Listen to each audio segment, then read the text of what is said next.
Fro, my shit ice cold, Trey Young.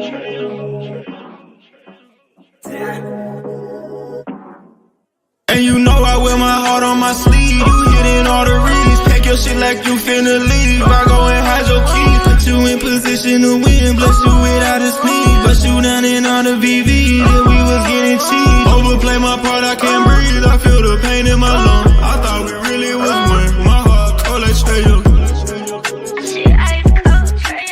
Overplay my part, I can't breathe. I feel the pain in my lungs. I thought we really was one. My heart cold like Trey Young. Shit ice cold, Trey Young.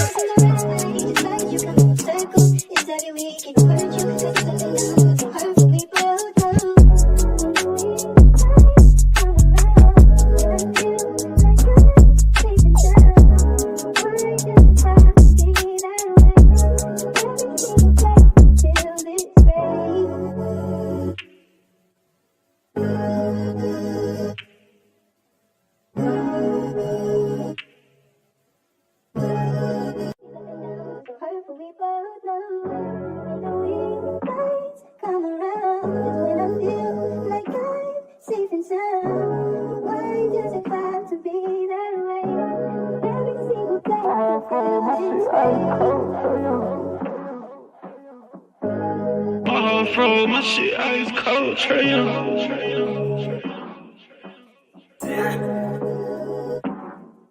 And you know I wear my heart on my sleeve. You hitting all the reads. Pack your shit like you finna leave. I go and hide your keys. Put you in position to win. Bless you without a sneeze. Bust you down in all the VV. That we was getting cheap. Overplay my part, I can't breathe. I feel the pain in my lungs. I thought we really was one. My heart cold like Trey Young. Overplay my part, I can't breathe. I feel the pain in my lungs. I thought we really was one. My heart cold like Trey Young. Shit ice cold, Trey Young.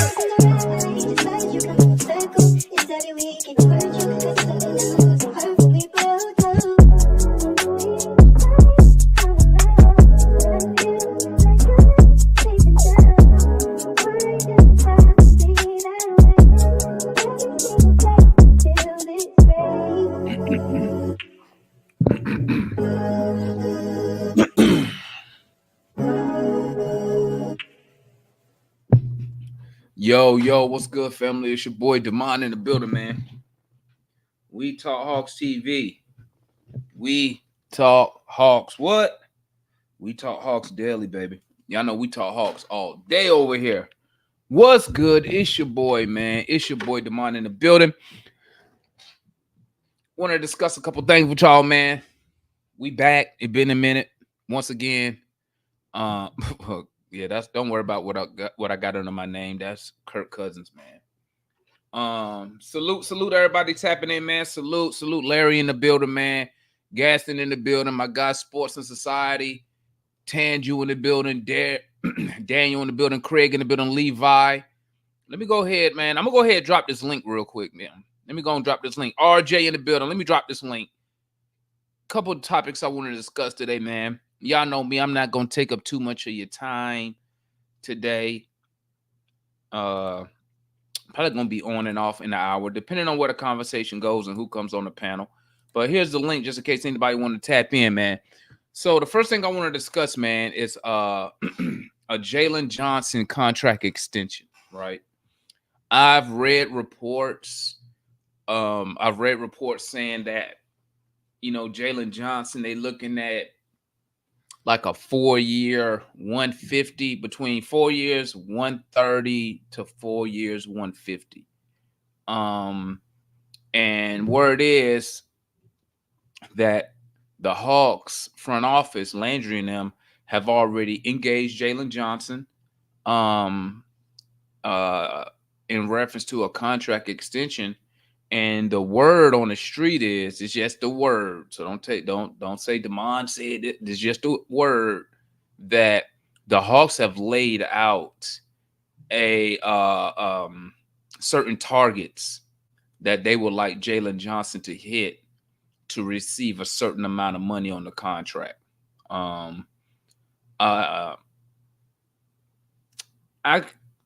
a lot of teams do that, right? A lot of teams do that. But what that tells me now, once again, I'm on the outside looking in. I have no sources. Okay. So I'm just putting two and two together and giving my thoughts and opinions, right? Um, it has to come to a point. We got the homeboy Mike in the building, man. It comes to a point to where you as the general manager, we don't want to talk no ownership, we're not talking no coaching, but you as the general manager, right?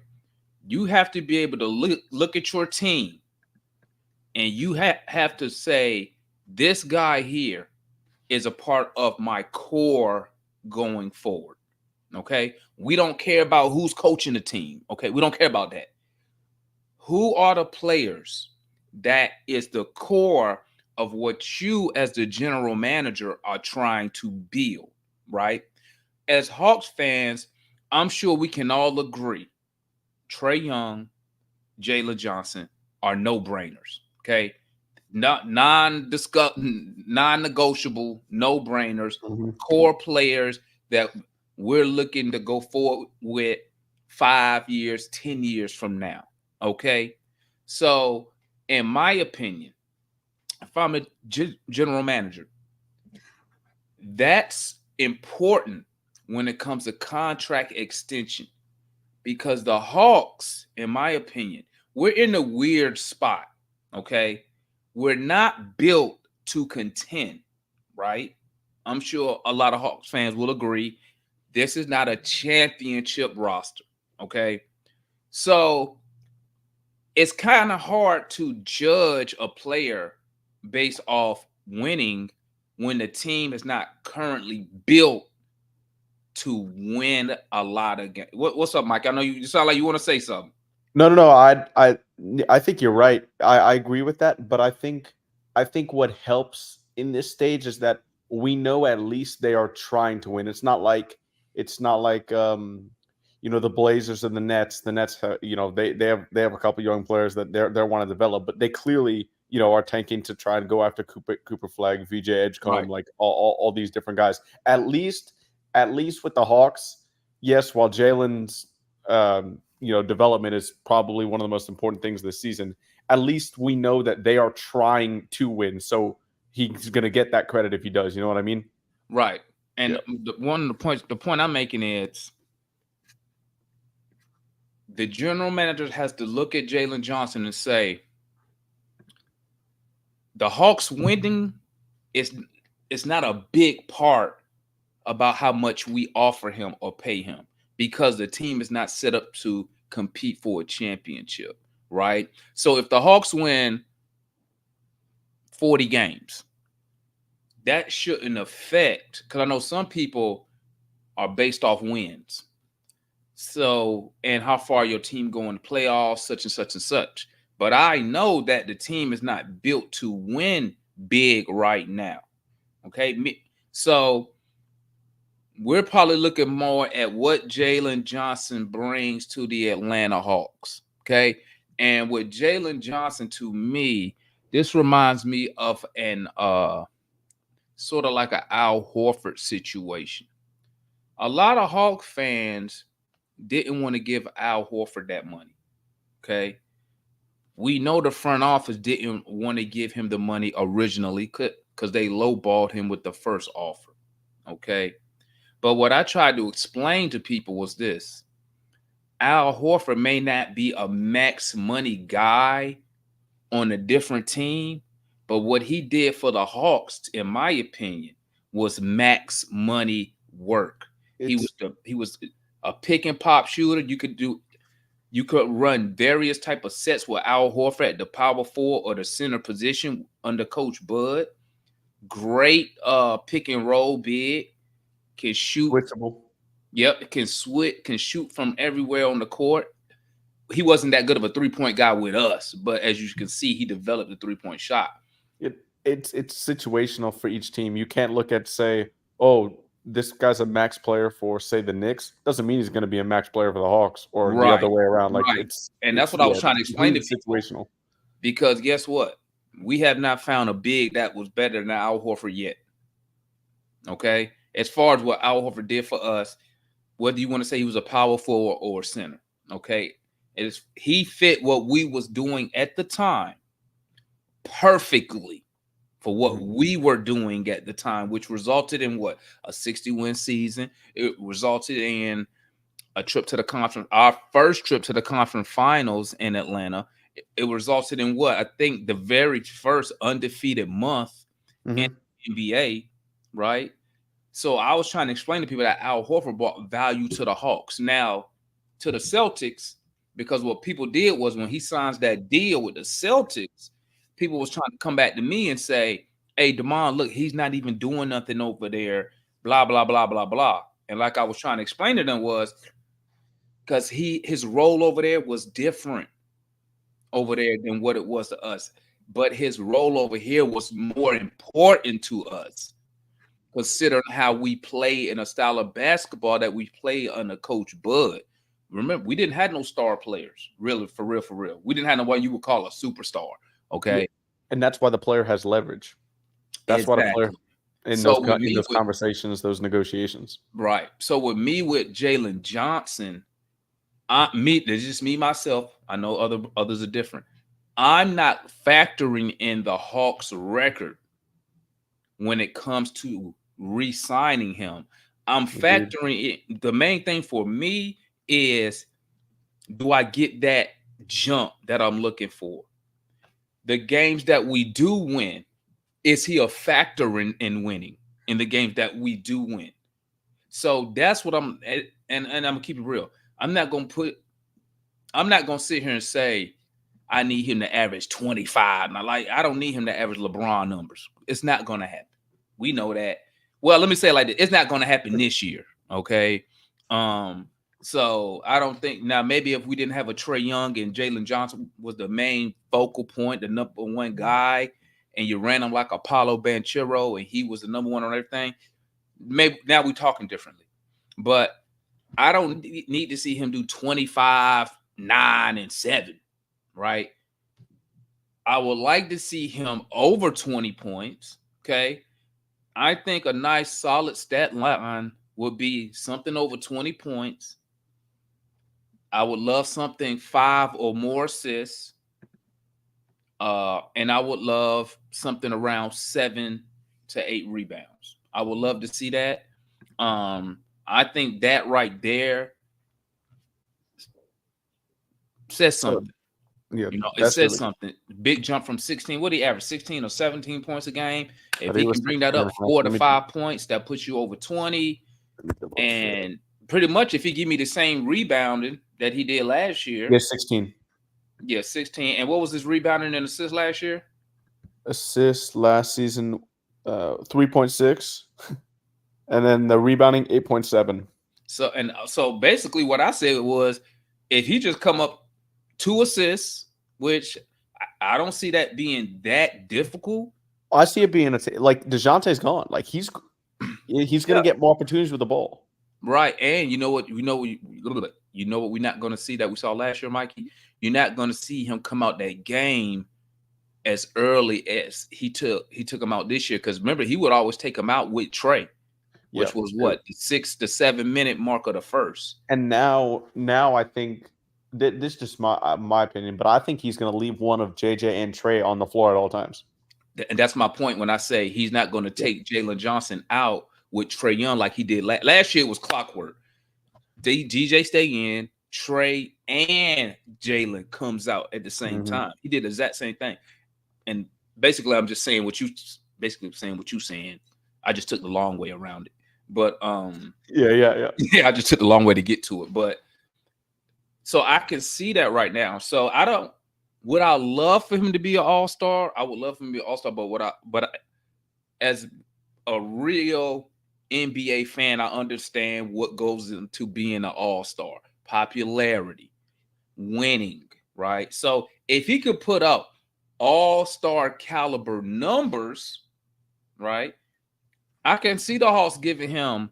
I don't know if they're gonna go, and this was just a report that I saw on the Reddit forum. between 4 years 135 and 4 years 150. I don't know if the Hawks go 4 years 150 because that will put them around 37 million. I can see them going on the lower end of that. The low end will put him around 31 million.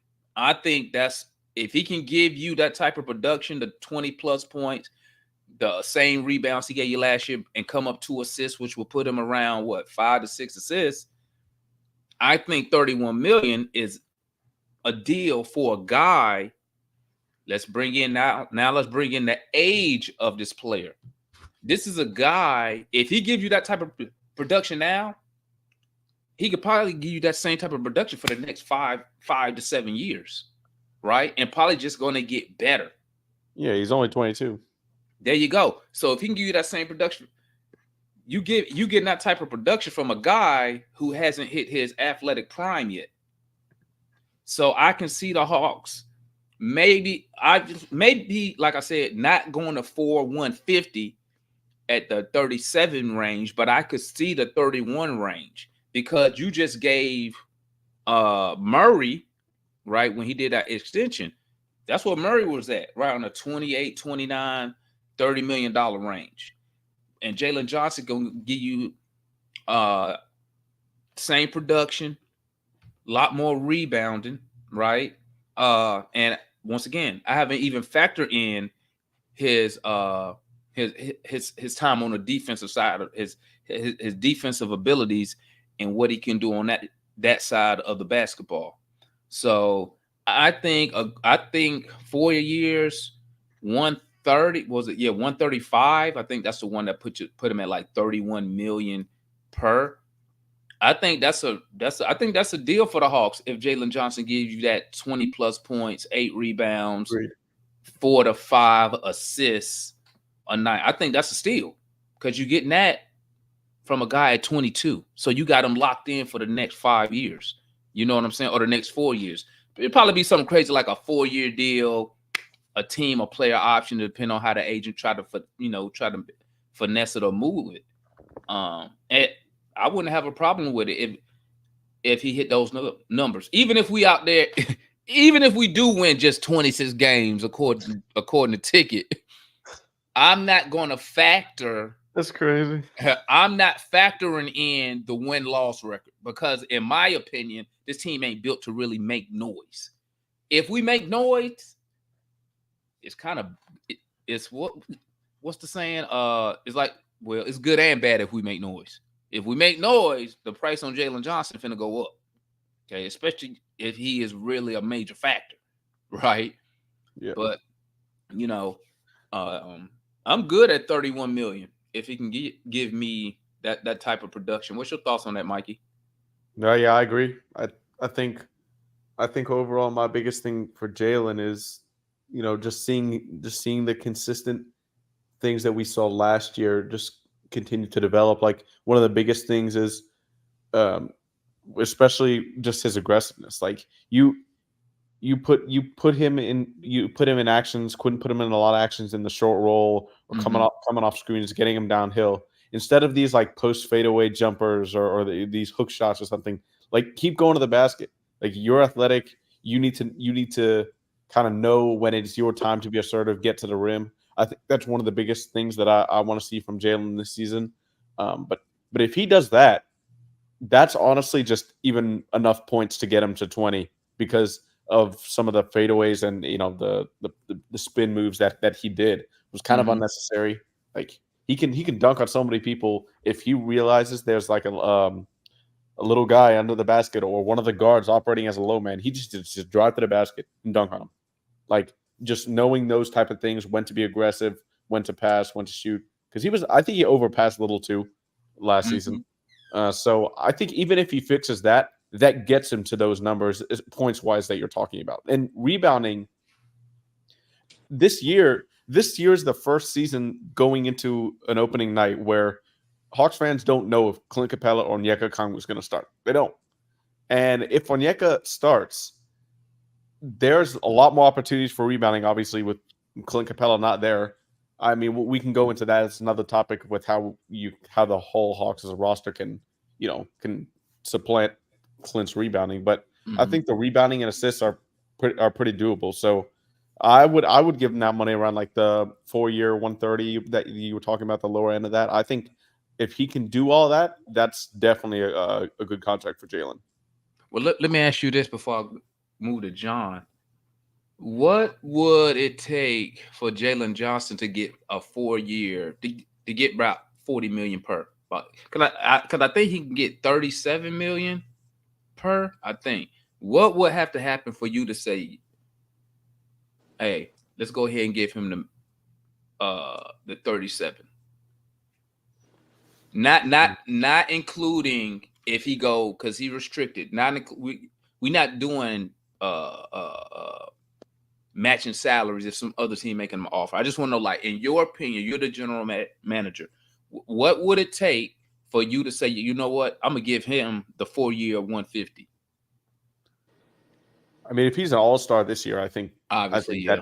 that definitely submits it. But more specifically, I don't know. Like, it's hard to think of one criterion, but like, if he gets to like 25 points a game, It could be multiple. It could be multiple. Just in your opinion, it could be multiple things. Well, if general manager Mikey, and it could be more than one. It don't have to just be one thing he has to do. What would it take for you as a general manager to say, you know what, we're gonna lock this guy in at 4-year at the 150 mark. We're gonna go. This guy's worth $37 million a year to us. I think if he averages over 20 points and gets those eight rebounds and close to 7 assists, I think he's got it. I think he deserves that. Okay. We got John, we got RJ, we got Mr. Marion in the building, man. What's good, fellas? How y'all doing, man? Salute to my guy Rail in the building from We Talk Mavs, man. They over there talking about the finals. We over here talking about playing. Yeah, I don't know. Salute to my guy though, man. Salute I don't know Rail. if they're gonna make it back there. It's yeah. So Well, lineup and change. even at this juncture, we can't even associate with them. We in the low rent neighborhood. Okay, we in the low rent neighborhood. Okay, so we Rail. we out there eating, John. We out there eating cats and dogs. Yeah. We're eating pets. Tell them, hey, tell Rail, we really appreciate you throwing us a bone off the championship table by even just being with us. Thank you very much. And we hope to get to where you guys are up there one day. But so John, thoughts on contract extension for Jaylen Johnson? Before you comment, let me add this. The Hawks are already going to extend him. It's just a matter of the years and the money, in my opinion. What are your thoughts on giving Jaylen the 4-year 135 up to the 4-year 150? That's the stuff I read on Reddit. Now I think Marion had put in the chat he could get up to 200 some million. I'm not sure on that. Marion talked. Maybe he can go ahead and verify that. But what's your thoughts on re-signing Jaylen Johnson? The method by which the Hawks are trying to justify paying him this money, y'all don't get to call them shots, Hawks. Setting targets for people and we'll pay you this if you do that. No, not you guys. Not you guys. Let the year play out the way that the year plays out, and then y'all come to the table. Now, if the Hawks don't match him, say for instance he has a year that falls 2 points short of the scoring target, couple of assists below the assist target, couple of rebounds below the rebounding target, and we balk at paying him. Somebody's gonna pay him. Somebody gonna pay him. Right. And see, and beggars such as we are, we can't be choosy. We can't be choosy. And Jamon, I'm really surprised because you've lamented as to how these people don't want to pay any money. Well, I see these people shortchanging him, trying to lowball him. But this is the thing, and I know Mikey was here. I don't think the rest of y'all was here when I said this. as the general manager, I'm sure John, RJ, Mikey, Marion, I'm sure we all can agree. Trey Young, Jaylen Johnson, they already locked in as your core pieces. They locked in. Okay. I see the face you making, John. I see the face you making.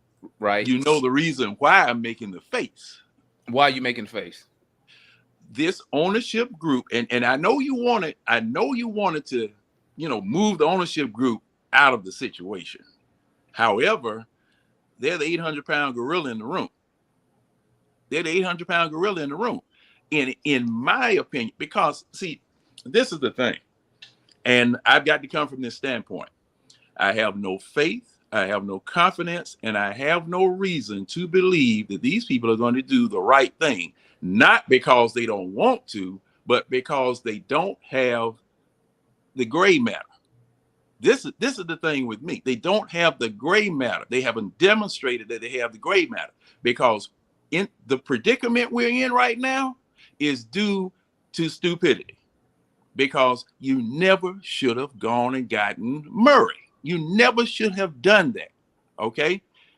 You never should have done that. This set a set of wheels in motion to where we are right now. And in getting out of this, you had to call advisors in to advise the people who are making the decisions. That just damages my faith in these people doing the right thing. Now they may. However, as far as me knowing that they know what it is that they need to do to build this team, and I'm talking about from the owner all the way down, because when you started out and had a general manager here that had a vision as to what the team was supposed to be, and then you backstab him and change what it is that he designed to do, it just makes me worry. It just makes me worry. I mean, I can't debate that. I mean, we know how the Hawks ownership group has spent money. We know who they spent money on, right? But this is the thing. This is the thing, though. This is what I'm hoping, and then we're gonna go to RJ and Marion. This is what I'm hoping. I'm hoping that every time Landry Fields comes out and says, if we can spend the money, he has the authority to do it. I'm really putting my faith into Landry Fields and his ability to communicate to the owner when money needs to be spent. Now, I'm gonna say this.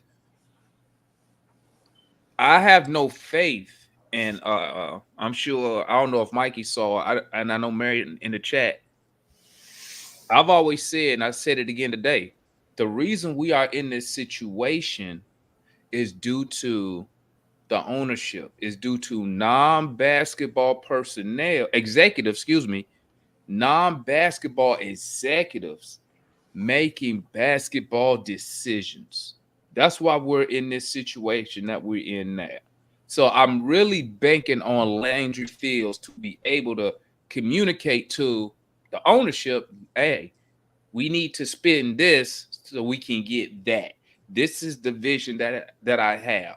And if he can do that and keep Tony Ressler and Nick Ressler just signing the checks and not making the moves, I think we can be on to something. Yo, RJ, thoughts on re-signing Jaylen Johnson? What's your thoughts on that? Or do you have any type of targets that you're looking for that's going to dictate how much you think the Hawks going to offer him? And then we're going to swing to Marion. You on mute, bro. You on mute.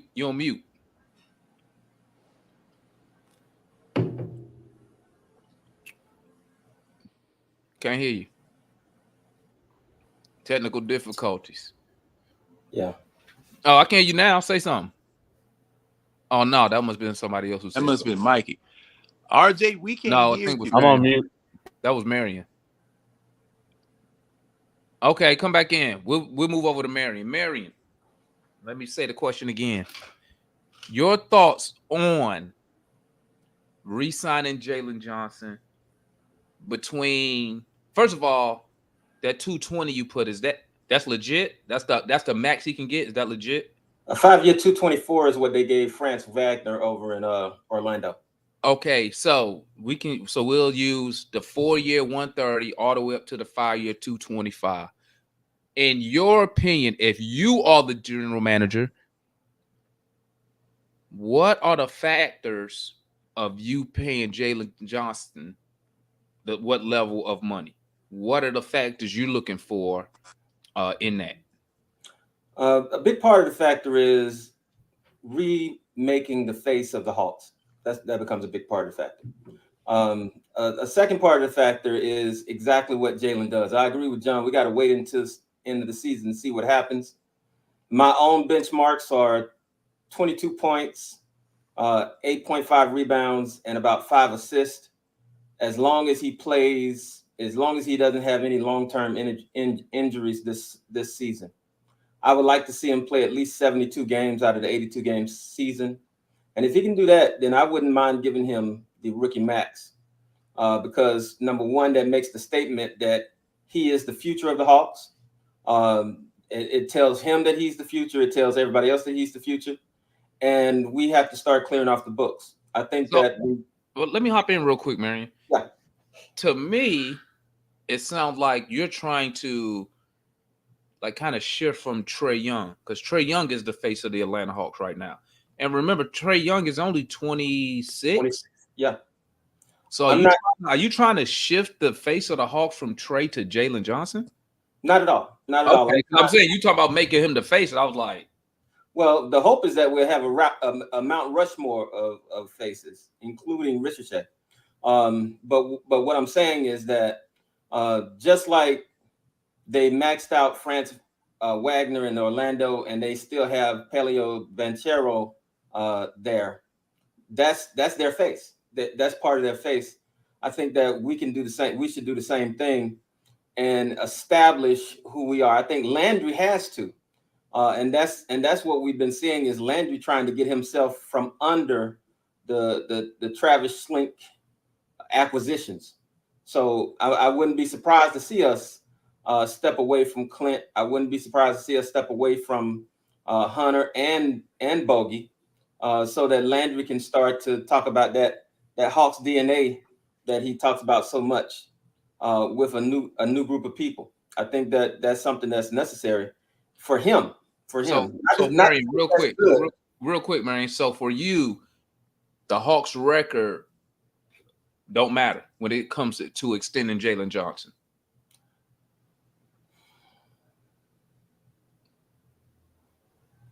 Meaning this. I do want to see us win, but let me say it like this. If he met your benchmarks that you set individually, right? He met those, and say we win 35 games for some reason, right? That 35 games that will not factor into your decision to pay Jaylen Johnson that max money. No, not at all. Because then you're saying you're making an individual decision based on what is a team outcome. I don't think that you can use a team outcome to make an individual decision. If that were the case, we would have never paid Dominique Wilkins in his career. If that were the case, even though we had winning seasons, my guess is, and this is where I'm planting the flag, is that if he meets those benchmarks and if he plays 72 games, that our win record would reflect that, because I expect the same type of the same thing from Trae. I expect our players to play. So I expect us to hit the benchmarks. And if he hits his benchmarks, we'll hit our win benchmarks. So that comes with him playing up to his level. Because how are you going to have two players that are over 20 points per game, two players that are over 5 assists per game, and your team is not winning? That doesn't. You saw that last year. You saw that last year. Yeah, but they didn't play the whole. They didn't play the whole season though. Trae missed about a fourth of the season, and everybody else missed a lot of the season. So let me restate that. How can you have those players playing a whole season and not have a winning record? Okay. All right. Anybody else got anything on this topic before I move on to the next topic I want to discuss? Everybody Gucci on that? You got something to say, John? Yeah. And let's go back to individual performance versus team performance. See, you had many players that have quote unquote outplayed the team. Okay. Team, you might not win by 35, 40 games or whatever, but you have someone that's just head and shoulders above everybody else that just did everything they possibly could do. And Dominique Wilkins falls into that category. Dominique Wilkins, he came to play every night. Right. And you could tell it. I mean, you saw him doing everything he possibly could do himself. Matter of fact, to the point of overdoing a lot of stuff. Okay. Because it was a thing where everyone knew that the Hawks go as Dominique Wilkins goes. That's right. And there was something else that the question that you asked Marion about Trey Young, whether he wanted to be in the face of the franchise. Yeah, be face of the franchise. Right. See, the thing is, as long as Trey Young is with the Atlanta Hawks, it's gonna take Jesus Christ himself coming down, joining the Hawks to change the face of the franchise. The only thing that needs to happen is to take some of the load off of Trey Young. Now that's something that I've been preaching about ever since he got here. The point guard has got to facilitate. The point guard has got to get other people involved. Your assist, your main source of assist is supposed to be your point guard. Okay. And well, the way that I grew up now these youngers now, they want the water boy, the doggone. Hey, man, I got you an assist because you got Jokic leading the league in assists. Yeah. And thing is that and hey, from the center spot, the way that the center used to play, especially down in Orlando when they were playing as you guys call 5 out or 4 out or whatever. Hey, you throw it down to him, Dwight Howard, he throw it out. One of the 3-point shooters, bam, hit, assist for Dwight Howard. Okay, just that quick because the man hit the shot. And those assist numbers, they're relying upon 2 people, the assister and the scorer. And when you put your fate in somebody else's hands and they don't deliver, don't hold me accountable for that. Okay, if I'm supposed to be reaching 10 assists, okay, look at the individual plays. Look at the individual shots. Man, if I was going to go and renegotiate my contract and they were going to say something about my assist total, oh, hold up. Let me show you what such and such. But they spread that stat though. If I'm not mistaken. That's when a lot of people go into like expected assists, or you go deeper into the analytics. Like Yeah. But no, I want to show him on tape. Look at what he did with my potential assist. Look, you see that? The man was over. You didn't even got to show him the tape. You could just pull out the 3-point shoot numbers. Like, look at this. Yeah. Now, see, numbers because Bay from the corner ain't gonna get you no assists. Yeah, true. Now, numbers are one thing, but showing that film, hey, you see how open this man is? Wide open. Blue.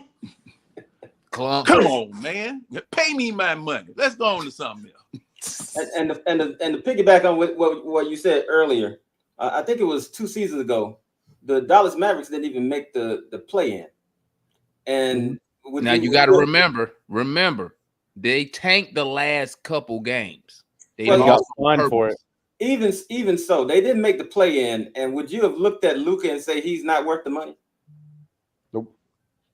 Well, I won't say it because I know that they tanked on purpose. I know they lost on purpose, right? How many games did they lose on purpose, though? I think they lost the last 30, or are we talking about the last 3? They had to drop the last 3 in order to they lost the last 3, but they basically had a losing season. Yeah. Without that. I don't think they was a losing season. I don't think it was losing season. The Mavericks when they missed the plan? Yeah, well they had a losing record?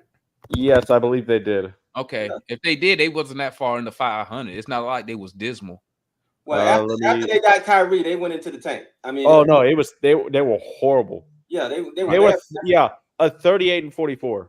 Okay, ain't so too bad. 3 games would have put them at about 41-41. Right. If they could have won those. So are you going to look at Luka and say he's not worth the money?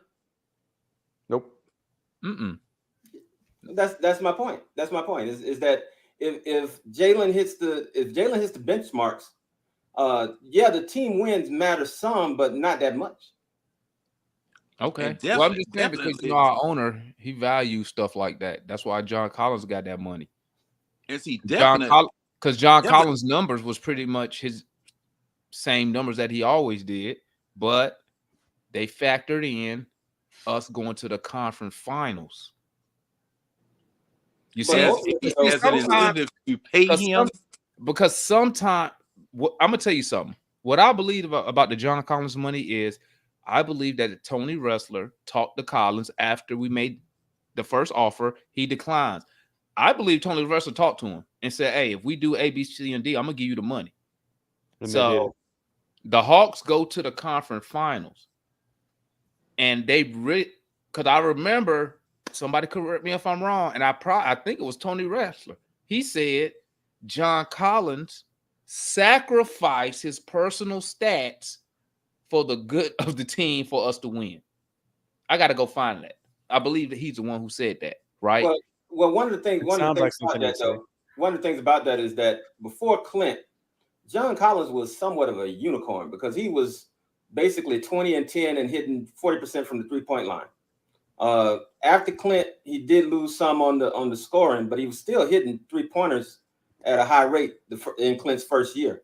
So, in a sense, John Collins was worthy of the contract at some point. Not 25 per. He wasn't not 25. No, he was. Well, right now you look at it, it don't look like that much. It still look like a lot for what you get from John. If John Collins was making, to be honest, he probably should be making the same money that Onyeka made. After the injury, I agree. Yeah, I mean, John Collins at 17 million will be a great deal. So, okay, so we all agree we're not factoring in winning when it comes to a Jaylen Johnson extension, right? Here's my last question about that Jaylen Johnson, then we're gonna move on. Mikey, we'll start with Mikey. Jaylen Johnson doesn't hit the individual numbers as you as the general manager had put out to him, right? He doesn't hit it. But another team comes and gives him a max offer. Do you match that? I think I do. I think I do. Because of the situation that the Hawks are in, Atlanta itself is a big market, but the Hawks aren't a big market team. Right. And it's been hard to find guys via free agency or trades to come here that have the potential like Jaylen Johnson has shown already. So you draft a guy that's homegrown through your organization. I think you have to do that. I do. All right, John. Jaylen Johnson don't hit the mark. You as a general manager presented, but in free agency you let him test the market. He restricted. Another team offers him the max. What Marion said, the 5-220. Do you match that, or do you let him walk?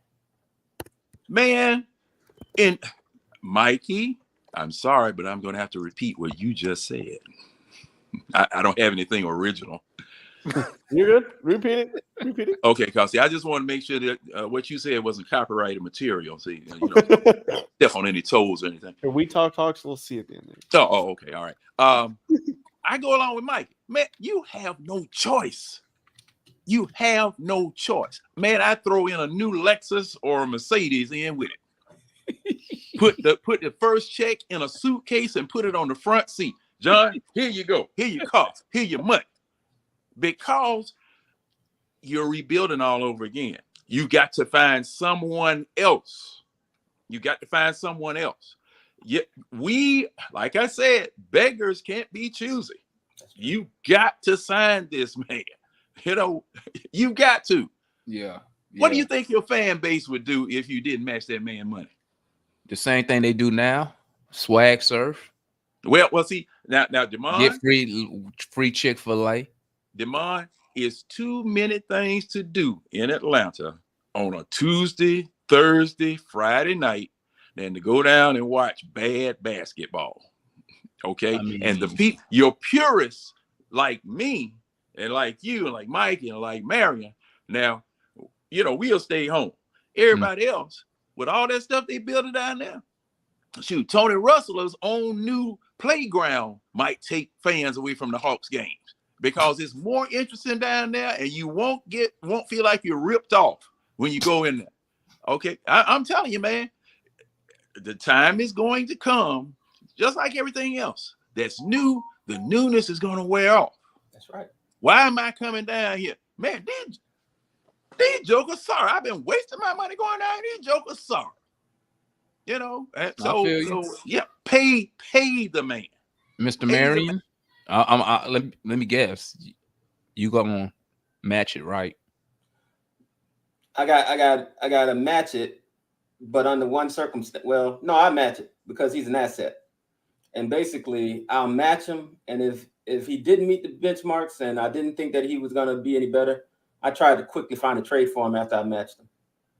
So you trying to do a sign and trade? So you would do a sign and trade with the team that made the offer sheet? Not necessarily. I'll do a trade with anybody who would give us what we need. But I would definitely sign him though. I would sign him because he's an asset. You just don't give up assets when you rebuild it. I would sign him, and treat him as an asset. And when a good trade comes along, I trade him. Okay. I didn't feel like he can. Ask you this.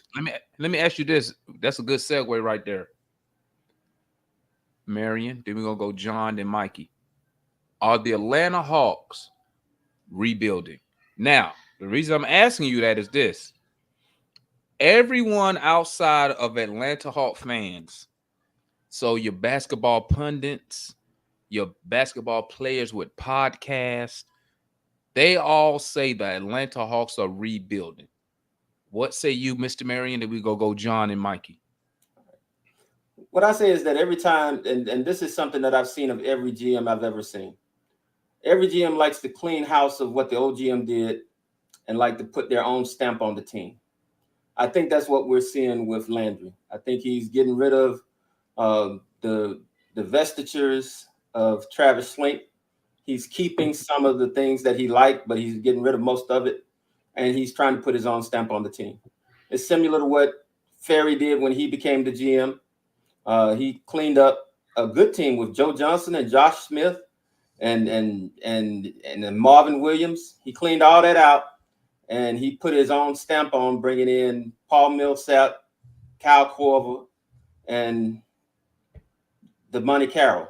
So I think that's what we're seeing. But he didn't take out Al Horford. He didn't take out Jeff Teague. And I think that's what we're seeing now with what Landry's doing. He's trying to clean out those things that he didn't want from Travis, and he's putting his own stamp on the team. So what you got? Oh, you finished, Marion? So you can call it a rebuild. You can call it a reset. Now, what does Marion call it? Well, we still got Trey Young, so it can't be a full rebuild. I call it a retool. We're retooling. So you're a retool guy. Okay. Yeah. What's good, Darian? Let's go John, Mikey, and then we'll go Darian. I'll repeat the question if you missed it, Darian. Go ahead, John. Your thoughts? To be honest with you,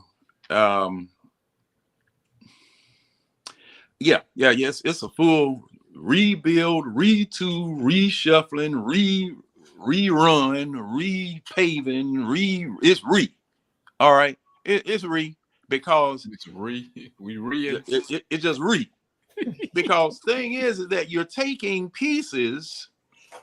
Okay, whenever you replace a piece, you're building, tooling, whatever.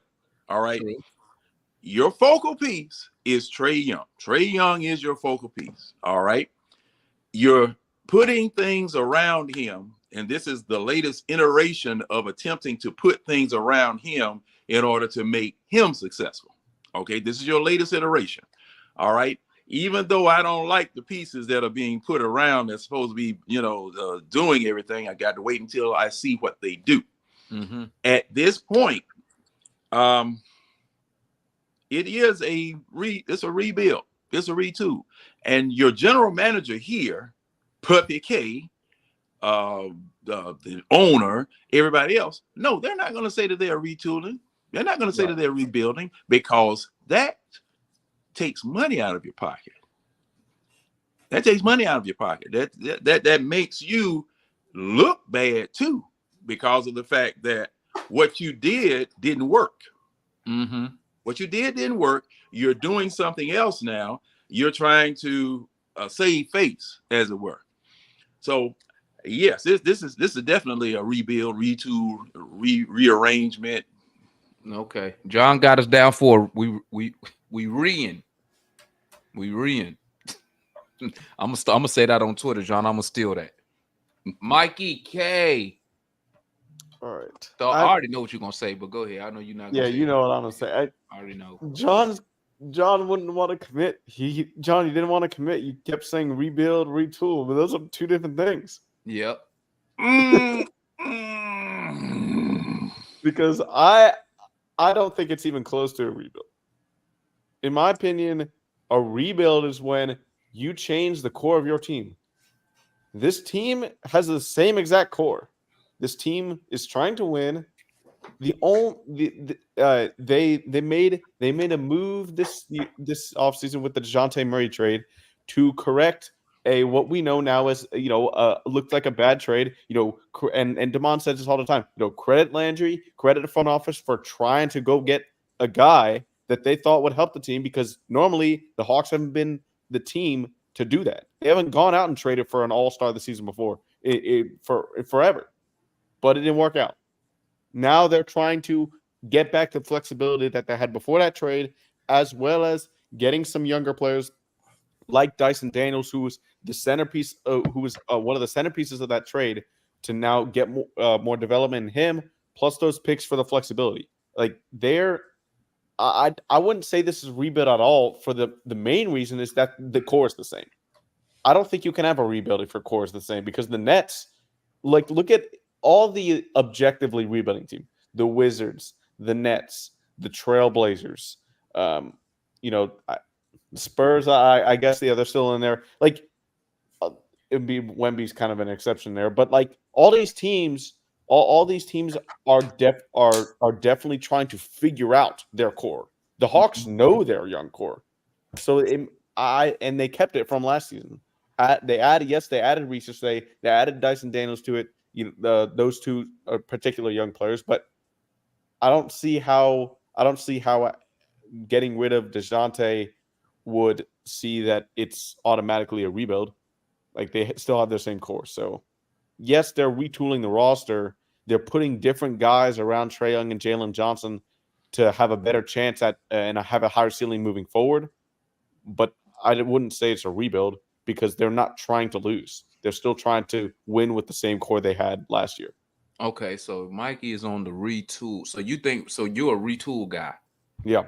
Okay, so we got Mikey retool, John is re-in, Marion is retooling. What you got, Darian? Then we'll come back to you, John.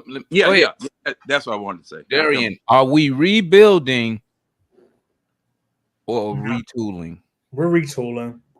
I mean, just like Mike, you can't say that we're rebuilding if we still have Bogey, Clint Capella, DeAndre Hunter on the team. There's no way that you can say that we're doing it. You would have gotten rid of them if you were hitting the reset button. And I think they had a chance to get rid of Clint this summer, but I just don't think they wanted to do it. Me personally. So, yeah, I think we're retooling. I don't even think it's close. I don't think they've even thought about rebuilding. Okay. Let me give you my opinion, Darian. Marion. Oh, that rhyme. Bars, Darian and Marion. I already know what it is going to be. I'm rapping. Check it out. And Mr. John, Mr. Rian, the Hawks, in my opinion, are rebuilding. Okay. And I'm gonna tell you why we are. In my opinion, you rebuild when you change the direction of the direction of the team. The Atlanta Hawks, what you're seeing right now, especially if I see a Conwell come out there and start, especially if I see a Kobe Buffkin or Dyson Daniels as a starter, okay, we are changing the direction that the team is going in right now. They are getting, as we like to say, us Hawks fans like to say, we are finally getting the players to be that's supposed to be around Trey Young, which tells me, when I hear fans say that, which tells me, so obviously the other way we was doing it wasn't building around Trey Young, as fans think we should have, with certain type of pieces that you need, as people keep bringing up the Dyson Daniels type defensive guy beside Trey Young. Okay. With a Conwell being a starter, that's another signal of a rebuild, because now you're going away from your who y'all considered a core piece. If Clint is not starting, he's not a core piece. Okay. He's not a core. Clint Capella is not young. So if you take your incumbent starting center and he's now coming off the bench for a younger player who's never been a starter at the NBA level, right? Then you're changing the direction that you was going in previously. If you start in my opinion, and I'm gonna tell you something, I believe teams called and asked about Trey Young. I believe that.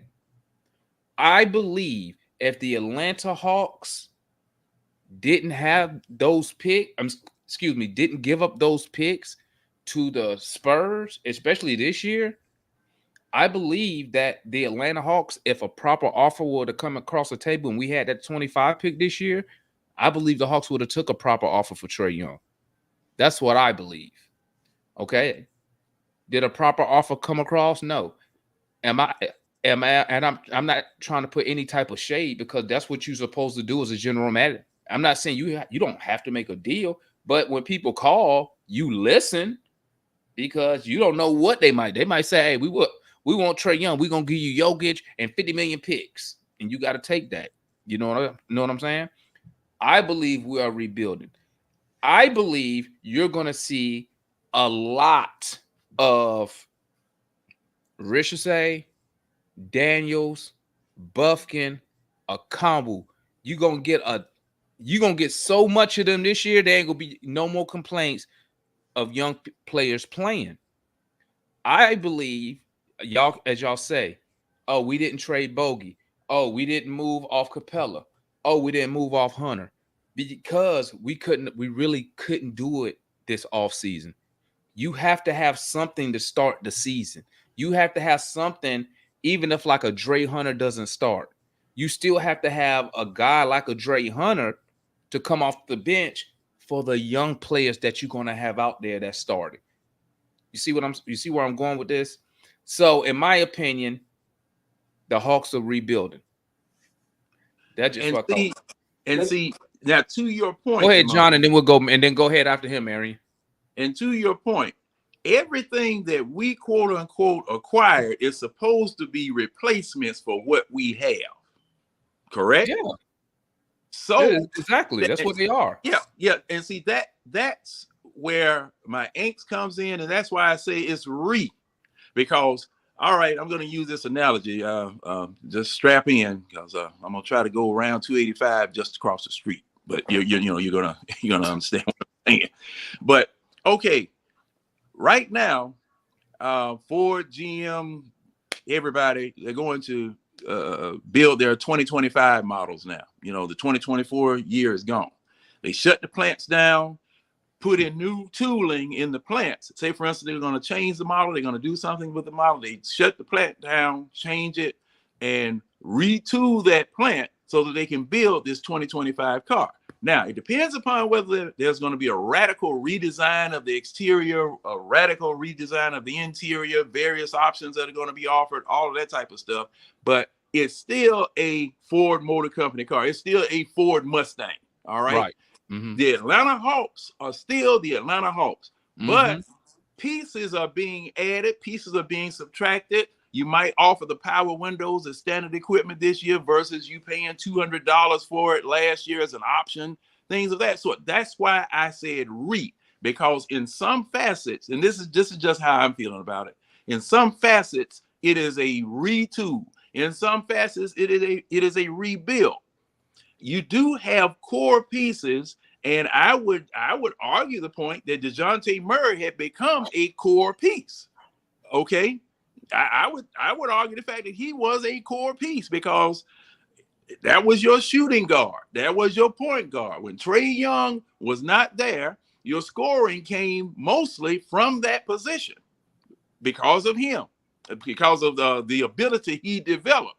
So I that's why I say because it would be, to me, I couldn't separate rebuild from retool. Well, see, here's the thing. Here's the thing, John. Then I'm gonna come to you, Marion. My bad. But here's the thing. In my opinion, you retool only, and this how I see it. Only winning teams retool and reload. Because to me, when you're a winning team, you're just, hey, we got eliminated. Let's go get some better help. Maybe we need bench help, something. But you're just tinkering. You just moving one or two pieces. The Atlanta Hawks, a rebuild doesn't mean you get rid of all your assets. Why would I get rid of my assets in a Trey Young when I know that he is a championship piece that I need? And I know that I couldn't tank if I wanted to, because I don't have the pick this year.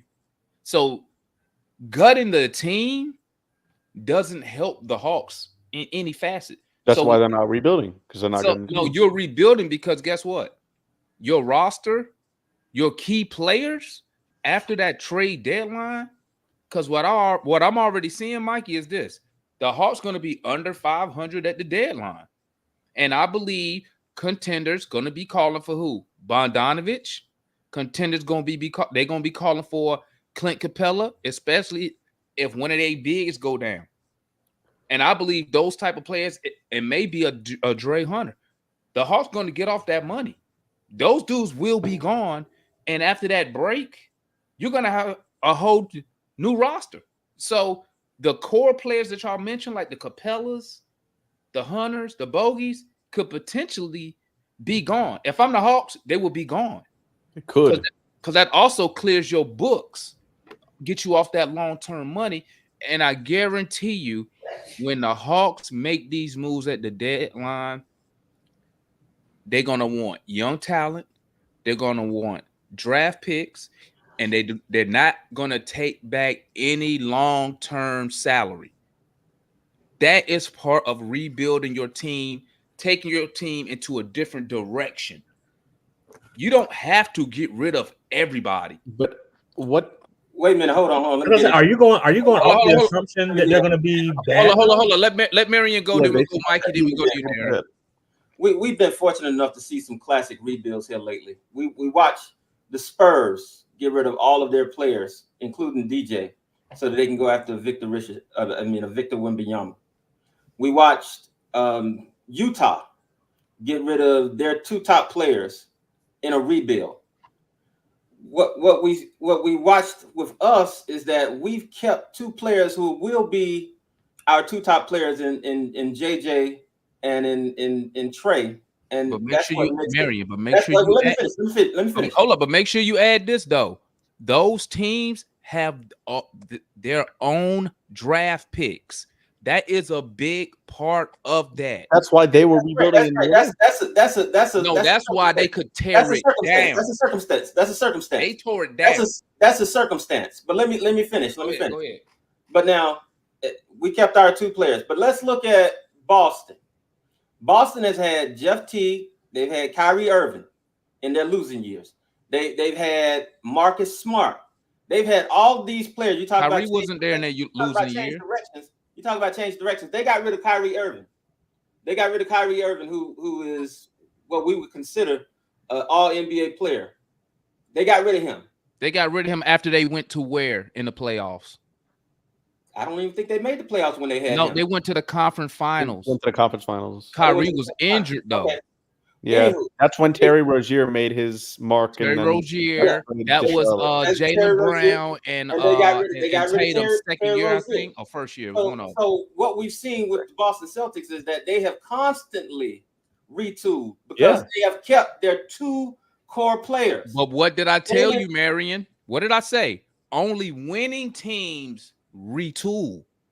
The Hawks are trying to win. The Hawks, I mean, but Boston was fresh off Marion, and I'm glad you said Boston because Boston was fresh off. Boston was fresh off of conference finals with Kyrie. You just reached Kyrie in. Huh? Only winning teams retool, really? Because a retool is just minor. Okay, well, let me ask you. The only reason they traded Kyrie is because he was hurt, and Tatum and Brown and Rozier got him to the conference final. Let me ask you this. I don't think that's true. But let me ask you this. When Shaq left the Lakers, did the Lakers rebuild or retool? They rebuilt. They rebuilt? Yeah. With Kobe on the team? Yeah. You forgot who was Kobe playing with when Shaq left? Let's see. Smush Parker. Come on, let's go. Let's name it. Name that Laker roster. You playing with Smush Kobe Bryant in two. When did they trade Shaq? What year did they trade Shaq? Right after the championship. 2000 what? I don't remember the year. 2005. Kobe Bryant went to the Lakers. It was going and demanded a trade. So if they wasn't rebuilding, if they wasn't losing, right? Why would Kobe in 2005 ask for a trade? He almost got traded because the Lakers was losing. They was starting over. And then guess who they go acquire when he makes that demand? That's when they go get Gasol. So when you got the reason you don't listen, the Lakers made a business decision because Kobe and Shaq wasn't getting along. They chose one. They chose Kobe. Shaq leaves. What does Shaq do in Miami? He goes to the finals with Wade. Kobe is losing. 2005, he asked for a trade. Then they make moves to go get Gasol. Not the Lakers. Once he asked for that trade, now the Lakers like, oh, we need to start winning. We need to get talent. Come on, man. Just because you keep a guy, like I said, changed, in my opinion, this is just me. I know people don't got to agree. In my opinion, when you change the direction that the team is going in, you are starting over. You are rebuilding because now you have to acquire different parts. If we wasn't doing that, Marion, we wouldn't need a Dyson Daniels. You say different parts. We've only got rid of one player. Bro, how did the Hawks change directions? How did we change? You change the direction with the personnel, Mikey. You about to have Ricochet out there getting big minutes. Okay, 0 from last year, rookie. You about to have a Conwood as your starter. Maybe getting big minutes. Okay. You about to have a Dyson Daniels getting big minutes. You about to have Kobe Buffkin getting big minutes. None of these dudes was core pieces that we considered on the Hawks last year. They didn't make big major differences last year neither. You're changing the direction. Y'all say it all the time. Y'all just say it like this. The Hawks are finally building around Trae correctly. Yeah. Because the other years, guess what? I don't know what we was doing. But now we're changing the direction of the team. How? Changing the personnel. Your core personnel. Go ahead. My bad. Go ahead, Mary. Then we go to Mikey and Darian. My bad. The players that you mentioned on the Hawks that are quote unquote getting big minutes. Big O was playing 24 minutes per game last year. I don't believe Kobe Buffkin is going to get big minutes. I believe Bogey is going to get big minutes. I believe that we're going to see basically Ricochet getting big minutes. Yeah, Bogey. You don't think Kobe's a backup point guard, Marion? I don't know who's our backup point guard. It's hard to say. You don't think it's going to be Kobe, though? It could be Daniels. I don't know. It's probably going to be Buffkin. I think it's Buffkin as well. I agree with that. It's probably going to be Buffkin. Buffkin going to get minutes. I guarantee you Buffkin going to come on that first. Well, I think Dyson's going to start, but that's just me. When he take Trey Young out I believe that Kobe Buffett is going to come in as the backup at that 6 to 7 minute mark if he keeps that same substitution pattern.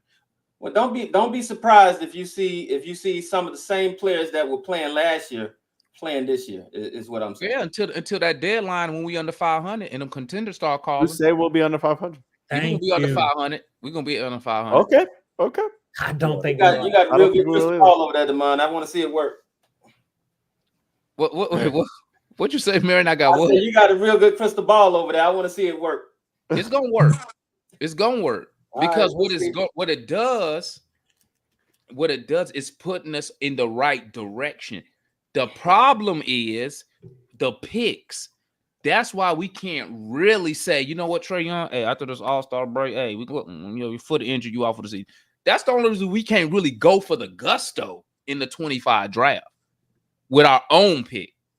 That's it. Which kind of stinks because we have to rely on the Lakers being bad. Right. If we had our own pick and we under 500, I would be like, hey, Trey, hey, fall down real quick. Hey, he's out for the season. Hey, Jaylen Johnson, hey, run over there. No, not you can't do that. His back hurt. Why not? The Mavericks did it. His back hurt. And they got punished for it. Yeah, but hey, I'll take that punishment. Long they don't take Jaylen, my draft pick. But Jalen is that 22. First round pick in 25, Mikey. Jalen is 22. He has a ways to go until he reaches his full potential. But guess what, Mikey? How many games Jaylen Johnson missed last year? I think he played in like 62, maybe. Good. So he can miss another 20. He just gonna miss them after the break. break. Played in 56. He played in 56. I'm 6. That's even better. Because that's what I'm gonna say. Hey, they be like, hey, Demond, you tanking. No, my player, he just got hurt again. He was hurt last year. Even though I'm really tanking. You know, would you have something to say, Mikey, on that last topic, or we can move to Darian?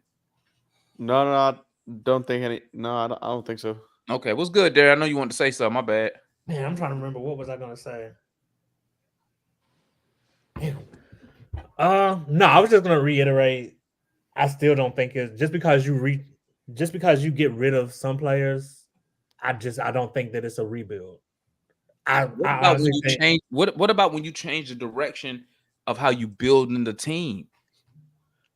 But you had to, because what you did was so obviously wrong. The mistake you made was with one player, and that. But let me ask you that. One player, not really. The mistake it was absolutely that one player. It's the Murray move. It's the Clint Capella out there being your starter. Okay, but Clint out there didn't kill you. DeJounte Murray out there killed you. Listen, we can go back and forth. Crazy to say, but it did. We can go back and forth about that, but listen. Every time I hear y'all say the Hawks are finally building it the right way, that is telling me that we are going in a different direction. And the reason y'all say that is why? Because we're getting different players, different personnel. They're building around the same core of players differently. Ooh, that is how a retool works. It's 2 dudes, Mikey. It's 2. One you're not gonna get rid of because he's on a rookie deal and he your best young talent. The other dude you ain't gonna get rid of him because if you get rid of him, nobody even gonna come watch the Hawks play anyway. So I mean, you saying core like we got like 4 or 5 guys. We got 2 guys. You can't tell me though they couldn't have got rid of Bogey if they wanted to. Why would you get rid of Bogey? If you're rebuilding, you get rid of Bogey. No, what you're doing, with a guy like Bogey, who is actually a good player on your team, Bogey's you don't so good. sell short. People underrate him so much. You don't sell short. What you do is, like I said, you went to the deadline. I'm not saying sell the deadline when contending teams get desperate. I'm not saying sell him short. I'm saying I believe they probably got a good offer for Bogey, especially after his performance at the Olympics. They didn't. You know why I'm saying they didn't? I'm gonna tell you why. Because of that second apron. A lot of your teams that's contending, that's a good point. they either at the apron, close to it, or already over. That's why they're gonna wait. Yeah, so that's why I said at the deadline, if somebody gets injured, that's why I'm saying about Capella, because we already know Well, I know Mikey was in the space because I think it was Mikey's space. We know last year, the homeboy Zach, what's his name? Zach Lowe told us. Yep, it was 0 interest. 0. But guess what? At that deadline that's coming up, if somebody big gets hurt, look at the Sixers. What happened to them last year when they had to sit in Embiid and they dropped from where like from the second seed all the way down like 6 or 7? To the, they were 6 seed, yeah. So Miami you telling me if say I'm making it up, Embiid gets injured again and he's gonna miss a significant amount of time? Hey, Hawks. Hey, what y'all looking for Capella? Hey, we trying to get a protected first, man. We know y'all got it. We know y'all desperate. What's up? Of course, you know. So do you think the Sixers rebuilt this year? Do you think the Sixers rebuilt this year? No, they keep retooling. They retooling. The Sixers the Sixers was rebuilding from. They're the same team. They added Paul George. The day Sam Presti got there, they started tearing the team down. They rebuild all. They was trying to build that team for like almost a decade. They didn't tear that team down though. Not really. No, when not Sam Presti. Excuse me. I'm sorry. Are you talking about Daryl Morey? No, what's my guy name? The process. What was his name? Elton Brand. Not Brand. Who started the process for the Sixers? White guy. Colangelo? Jerry Colangelo? No. The little exercise dude. The dude who started the process for the because he the one who coined the phrase the process with the Sixers. White guy. My mind went blank, man. But Sam Hinkie? Yeah, that's his name. Hinkie. He's the one that he was trying to rebuild a team. And he tore it down when he got there and he the one who got rid of Drew Holiday, got rid of Lemon Pepper Lou. He got rid of all those guys because he was tearing it down because what they own their own picks anyway. That's how they got Embiid. That's how they got folks. Who the rest of them? They had to do one rookie of the year and traded him Michael Carter Williams. He won rookie of the year. They got rid of him like in 2 years. They got Markelle Fultz. They got Ben Simmons. All from tanking. He the one who coined the process, right?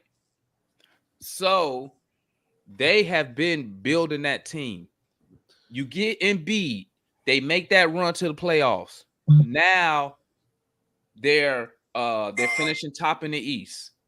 Okay, so they've been in championship mode. Since they lost to what's my guy name? When they lost to Toronto, what was that? 18? Really, ever since the year they got Jimmy Butler from Minnesota. Jimmy Butler, Tobias Harris, right? Tobias Harris over me. So now, yeah, I know, right? That's crazy. That's crazy. They gave Tobias. That's crazy. But now, what are you seeing they do? This is what they do now. This is what retooling teams do. You go to the playoffs. You don't succeed. They don't come back and say, you know what? We want to get this young guy opportunity. No, a team that's retooling say we need to get better at this position. So the team is already good because there are. Go ahead, Mikey. Maybe this is a better analogy than the Sixers. What did the Clippers do this offseason? Let's see. They lost PG. They traded Paul George. Well, yeah. They signed Derek Jones Jr. Right. What else they did?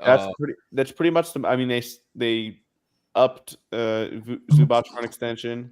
Yeah, they didn't really do much because they lost Paul George and they lost Paul George. They replaced him essentially with Derek Jones Jr. in the starting lineup. So what is that to you? They're trying to retool, but their problem is this: their best player is not available. That's their problem. They can't get 70 games from Kawhi Leonard. That's why, I mean, Kawhi Leonard, they can't get their best player on the court. So, I mean, the Clippers are kind of funny. Because the Clippers retooled, right? They retooled, but they still have the same objective as last season, correct? No. They're not. They know they're not contending in the West. What? So you don't think they're trying to contend? You think they contended in the West this year? Yeah, they're going to try to contend in the West. No. Well, hey, let me ask this. Everybody tries to contend, Mikey. No. Let me ask you this, Mikey. Would you put $100 that they contended? What is like? I think they're a playoff team still. Well, let me ask this question. Okay, I agree with that. So they're not rebuilding. Okay, well, let me ask this question. But they lost, but it's essentially the same thing. Look, it's not the same caliber of player because obviously Paul George is a better player than DeJounte Murray. But they lost Paul George. They replaced him with a better defender in Derek Jones Jr. Right at the stage of Paul George's career. Right. A guy who's going to provide them a lob threat, less shooting than Paul George, less shot creation, blah, blah, blah. But essentially offense for defense more. Mm-hmm. If you take the Hawks traded away DeJounte Murray and bring in a guy who I think is going to start in his place, a guy who's a great defender, who's younger, and you're leaving out the most important part, who Mikey. brings the same skill set as the Derek Jones Jr. over a guy who's going to score more like DeJounte Murray. Mikey, when it comes to retooling. That the Clippers have over the Hawks. No, it's not. You know what the difference is? The Clippers, like you said, the Clippers are winning. They're contending. What did I say earlier? I said, but the Hawks are trying to win. But what did I say, Mikey? Somebody could let me know if I'm lying. I said only winning teams retool. Yeah, losing teams don't retool. A change of direction. You don't hear nobody say, if I'm a Clipper fan saying this, man, we finally doing it the right way. Because that's what Hawks fans say. Hawks fans say this. We are, and everybody say it. We finally are doing it the right way this time by going to get new personnel, which is a Dyson Dames. Retooling. Starting over. We are starting over. We just want. So were we rebuilding when we went out and traded for DeJounte? No, we wasn't rebuilding. Why not? Because we were still building. We didn't have nothing. You had what? You saw that Miami series. We wasn't done building a team because we didn't even have a secondary ball handler playmaker. Yeah, but we were still everybody overreacts to that series because Clint was hurt, JC was hurt. Like it was basically a 3v5. Well, the reason, but see, Mikey, the only reason I said like that was because he said trading for Murray. Mm-hmm. Yeah, no, you're right. You're right. Yeah, I know. JC, JC wasn't even supposed to play in that series. He only played. And Clint was coming off that hyperextended knee scare from when Evan Mobley fell on him. Yep. But let me ask this: were we retooling or rebuilding? Well, no. I'm just going to ask. Were we retooling and rebuilding after the 2021 finals run? They did nothing, which was a mistake. They did neither. Oh, no. But we didn't do either. Are you talking about? You said that's right. You said after or before the run? Yeah, we ran it back. After when we ran it back. Now that was an opportunity or a time for someone to. You had a decision to make at that time. You really had a decision to make at that time, and it was really a crucial and pivotal time in the Hawks' history because either you stand pat or you change some things. Well, okay. The problem was they didn't let Travis Link do his thing. That was the problem right there, because he had already promised John Collins the money. The owner did. He already promised him the money. So when you gave him that 125, that was like the move that we made. Instead of go ahead, my bad.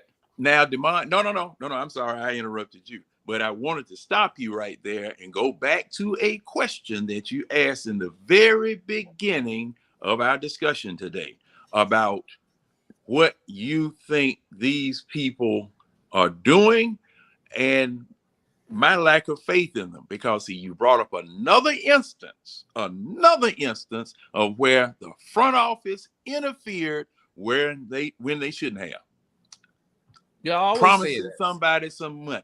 Yeah, I always say that. The reason we're in this situation is due to non-basketball executives making basketball decisions. That's why we're in this situation right now. And see, that's the problem.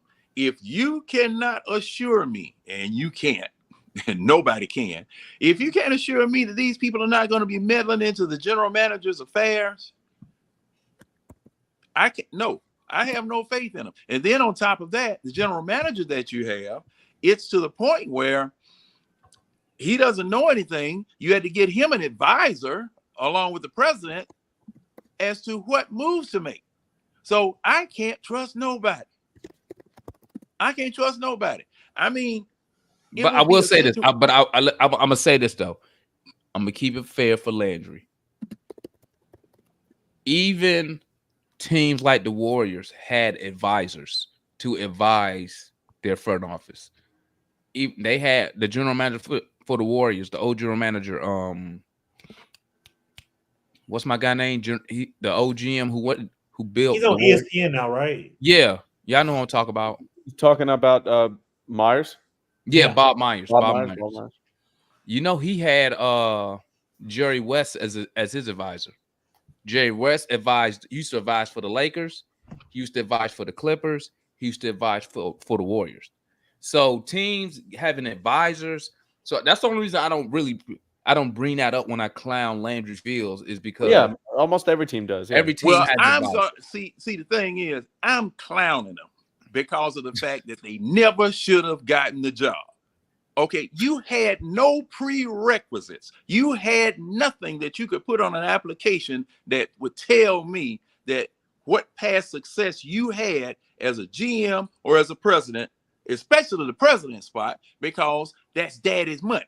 Who made that decision to hire him? The owner. There you go.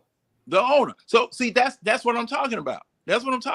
See, thing is that just like you say, non-basketball people making basketball decisions, just like non-football people making football decisions. Okay, with our team, why are we the equal opportunity employer?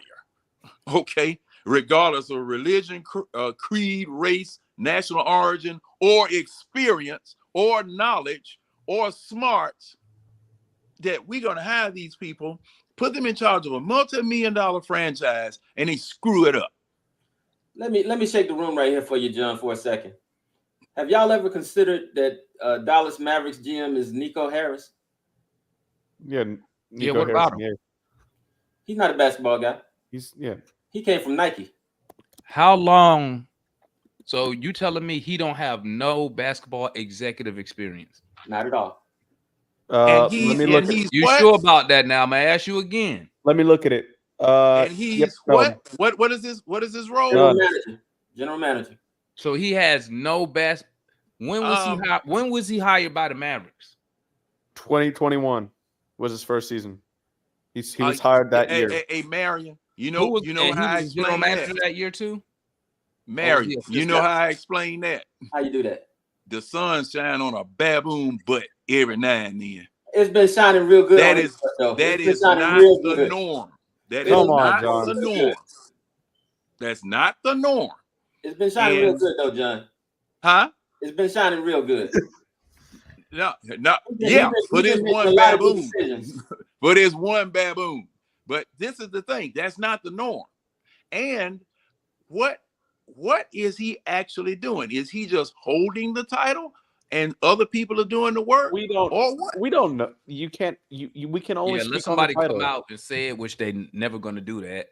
Yeah, they're never going to. We don't really know. The only reason we know about the Hawks is because what's his name did that article. What was that last year in the Athletic? Right. What was his name? Chris Kirshner 2 years ago. Yeah, that's the only reason we know the details about the Hawks. But like Mikey said, because and you know why you know that? Because of how dysfunctional we are. We are a news story just because of dysfunction. We don't have to get into now, Mikey, what was the theme of the article, Mikey? How bad the Hawks organization is, especially when the Nate McMillan situation went on. It was just a big pile on. I thought we were playing football and somebody fumbled the ball because everybody jumped on the pile. Everybody jumped on the pile because we became a story because of our dysfunction. And it was the same thing when the Spirit Group was in charge of the team. We became a story because of the dysfunction. All right. That's true. Now, my thing about these presidents' jobs, we know because of what they did to Slink and what they've been doing to the organization that these were the not ready for primetime players here. We knew this. Okay. The rest of the league knew about it. When the Spirit Group was running the Hawks team, it was known league-wide about the dysfunction. Billy Knight, that other, what was his name? Belkin. What was that dude? Steve Belkin. Couple dudes was in DC. Yeah. I mean, you had an ownership group, but your ownership group was from the four winds of the earth. They weren't all Atlanta-born, Atlanta-bred, Atlanta-centric. Okay, and because of that, and because of all of the fighting that they were doing, everybody knew about it. Everybody knew about it. It was all over everywhere. Now, my problem with that is you've got to have a chain of command. You've got to have a chain of command and a chain of responsibility. Okay. President, hey, if you know something about basketball, fine. You pass it down to the general manager. General manager, get me a winner within a such and such a time, whatever. You have all of the resources that you need. Come meet with me. We talk, we construct, we build, whatever. I may not know nothing about basketball, okay, as a president. But at the general manager spot, you're supposed to know something about basketball as to what type of team you want to build. Now, it did help, Marion, that your owner made a deal to get a Luka Doncic here, okay, to their team, which helped immensely. And just like the old Navy term or the old Navy saying goes, rising tide floats all boats.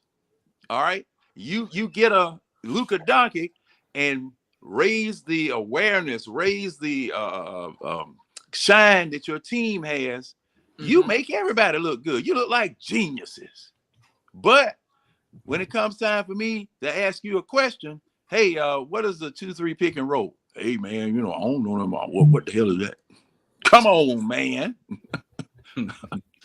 All right, man. Let's go ahead. We got 30 more minutes, man. We're gonna go pivot to did y'all get to see the end of did y'all see the $1 Million Worth of Game podcast with Trey Young up there? And Trey Young, yeah. If he was 6'8", he'd be the best player in the league. Yeah. Let me start this off. I have been on record on this show, and I need to start clipping this stuff. I didn't even say 6'8".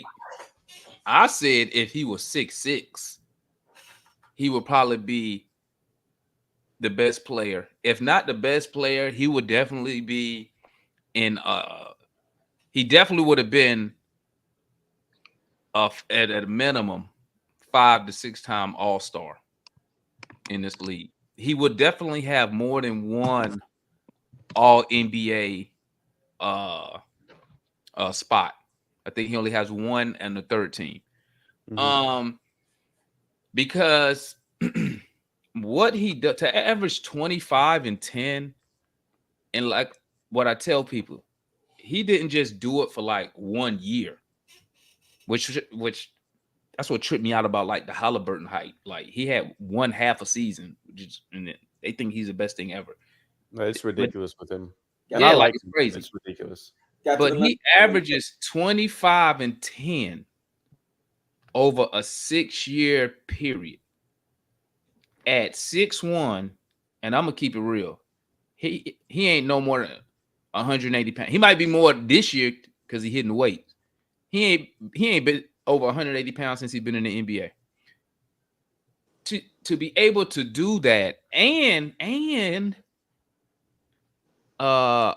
initiate a rule change in the game and be as healthy as he has been in his career. Yeah, I think last year that's the only time. I think that's the only time he missed more than 10 games. It Probably was. more than 5.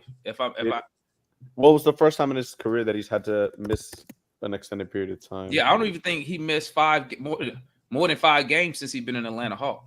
Every single okay. Just to add to that, I'll let you finish. Every single year of his career, that was the only time he's played below 60 games. Yeah, and he's only played below 75 twice. So he's consistent, reliable as far as health. He give you the numbers 25 and 10. At 6'1", I'll give him 170, 175. To me, the only thing that really separate him and a guy like Ja Morant, who gets a lot of attention, is that he just don't have because I don't know, is Ja 6'3" or 6'1"? I think he taller than Trae. A little bit. The only thing that Morant has over Trey Young, an inch, 6'2". Yeah. The only thing he has over Trey Young is the explosiveness, the athletic ability, and the explosiveness. Yeah, Trey is better in every single facet of the game. Yeah, besides that, so I mean, if Trey just had the explosiveness like a Ja Morant, we talking something different just off of that. But I do believe if he was 6'6", it's just something about 6'6", man. You know, 6'6", every time I think of Michael Jordan, man, just something about it. But if he was 6'6", he would be the best player in the league, man. What's y'all thoughts on that? We can go in any order. I think one thing, I think 6'8", and then I think Virgo said this in the chat. This is I was speaking about in the chat earlier, Damon. Like, he would have a different skill set if he was 6'8". And I think, like, you know, Luka's around 6'8", I think. But yeah, they both play, and I think we disagree on this, Damon. They played totally different. Like, Trae wants to eat up the space that exists and take advantage of that, while Luka, you know, with his size, he wants to get into these tight gaps and like be able to, like, you know, keep defenders on his back and go at his own slow pace to move defenders around.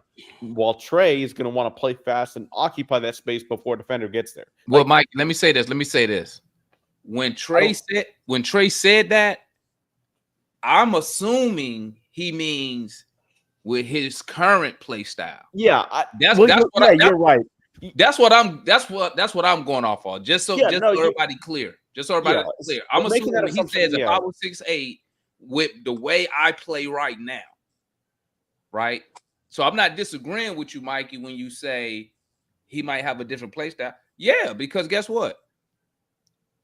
When you 6'1", you definitely got to play different than somebody 6'8" coming up through high school, college, and whatever. Yeah, I feel that all the time. There you go. I mean, come on.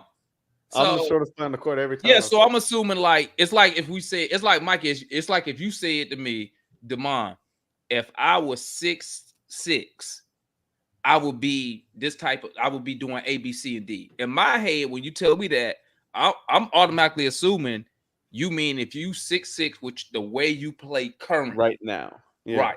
Which is I'm not sure if that would happen, but no, I think if Trae was, you know, even I think 6'5", you know, he'd be a much better player. Yeah, but I also just think that Trae's play style, yeah, you're right, it would change, but yeah, he would be undoubtedly better if he was taller. It's just weird. It's just weird to think about, because if you're that tall and you also keep your same weight, like, there's just so many different factors around that. You know what he would be, Mikey, if he was taller and kept the same weight? You know who he'd be? Who? Richard. Yeah. Richard what, 6'9"? Richard ain't even 200 pounds. We hope he's I hope he's 200 now, but there's some substance to what he's saying, but I think it's just very hard. It's very hard to have this conversation because there are so many things that you're assuming. Right. I think that as you look at it, it's two different ways, and we're looking at it one way, and there's a second way. I think what Trae was saying was that with his heart, with the way that he plays, with what he knows about the game, if he was 6'6" or 6'8", he'd be a dominant player. Meaning that he's looked at all of these other 6'8" guys and said, "Why aren't you doing this? Why aren't you doing that? You got like I'm pretty sure looking at Dre Hunter, and Dre Hunter is the perfect body type for a wing. I'm sure looking at a Dre Hunter and seeing all the things that Dre Hunter don't do. Trae said, if I had that 6'8", I can be this." But the second way, which is what we're talking about, is perception. And I think that if he was 6'8", 6'5", or 6'6", he'd be perceived differently because the guy has led the league in total assists and total points for 2 years in a row. How can you be the guy that leads the league in total assists and total points for 2 years in a row and actually get nothing? I mean, the media hates Trae, so he gets absolutely no love for those two stats that only one other player in history has ever done. Because you got to win, Marion. Yeah, you got to win, but you still have to look at. You still got to look at the fact that it's total assists and total points. Marion, and then I'm gonna go ahead go to John and Darian. Listen, when we made that run to the conference finals, okay, Trey Young was everywhere. They had him on the wrestling show, #1 enemy of New York. His jersey was selling. The only thing that's stopping Trey Young is the Atlanta Hawks. I hate to say it to you, because I'm gonna tell you right now, you put Trey Young in New York, and they go on that run with Trey Young instead of Jalen Brunson. Oh, Trey Young is an MVP candidate. Well, let me ask you this. Let me ask you this, Damon. If we make that run, and it wasn't the New York Knicks who we defeated in the first round, but it was the Cleveland Cavaliers, do you think that Trey Young get that same love and adulation? Yeah, because it wasn't it's not the fact that he beat the Knicks. I think it's the fact that he beat the Knicks. No, it's the fact that he went and won 2 playoff series on the road. I agree with that. On the road. I think it helps that it was the Knicks though. Like that bow in the garden. Is what everybody remembers. But the fact that he took out the #1 seed in the playoffs, which was Philly, to me is bigger than the Knicks. The Knicks, well, to us, that's bigger. But to the media, the Knicks got so. I think people give the Knicks because they fan base is so large and they're so outgoing. The Knicks fans, the one that hyped up the Trey Young stuff. Yeah. They the ones who did it. If they would have sat there and just been like regular fans, the series is just a regular series. It's the fact that they're so just sometimes just I don't even know what the word to use. They spitting at the man. They making videos. F Trey Young. Like if you really want to give credit, if you believe that with the Knicks stuff, Marion, then you probably got to give the credit to the Knicks fans, making them famous. I give some credit to the Knicks fans because if it would have been Cleveland, the Cleveland fans ain't gonna have a F Trey Young chant. They're not gonna spit on Trey Young. Okay, it would have been the Hawks won a series against Cleveland like we did in the play-in, and the Hawks, David and Goliath beat Philadelphia. But it wouldn't have been the Trey Young being the villain that he became, because he became a villain when he basically bowed in the garden and after beating the Knicks. Well, that's I gotta get out of here real quick. He does that bow because the fans was talking trash to him the whole series. Without the fans talk, so I could see I could see how you could say that, Marion. I can see how you could say that because of the. So I could see that. I could see that. What's up, Barry? Yo, I got to get out of here real quick. Okay. But I do want to say, I do think Trey Young would be one of the best players in the league if he was 6'8". But I got another question for you. If you think about that 2021 Eastern Conference Finals team, and you think about the team we have today, which one do you think they're comparable? The 21 team better.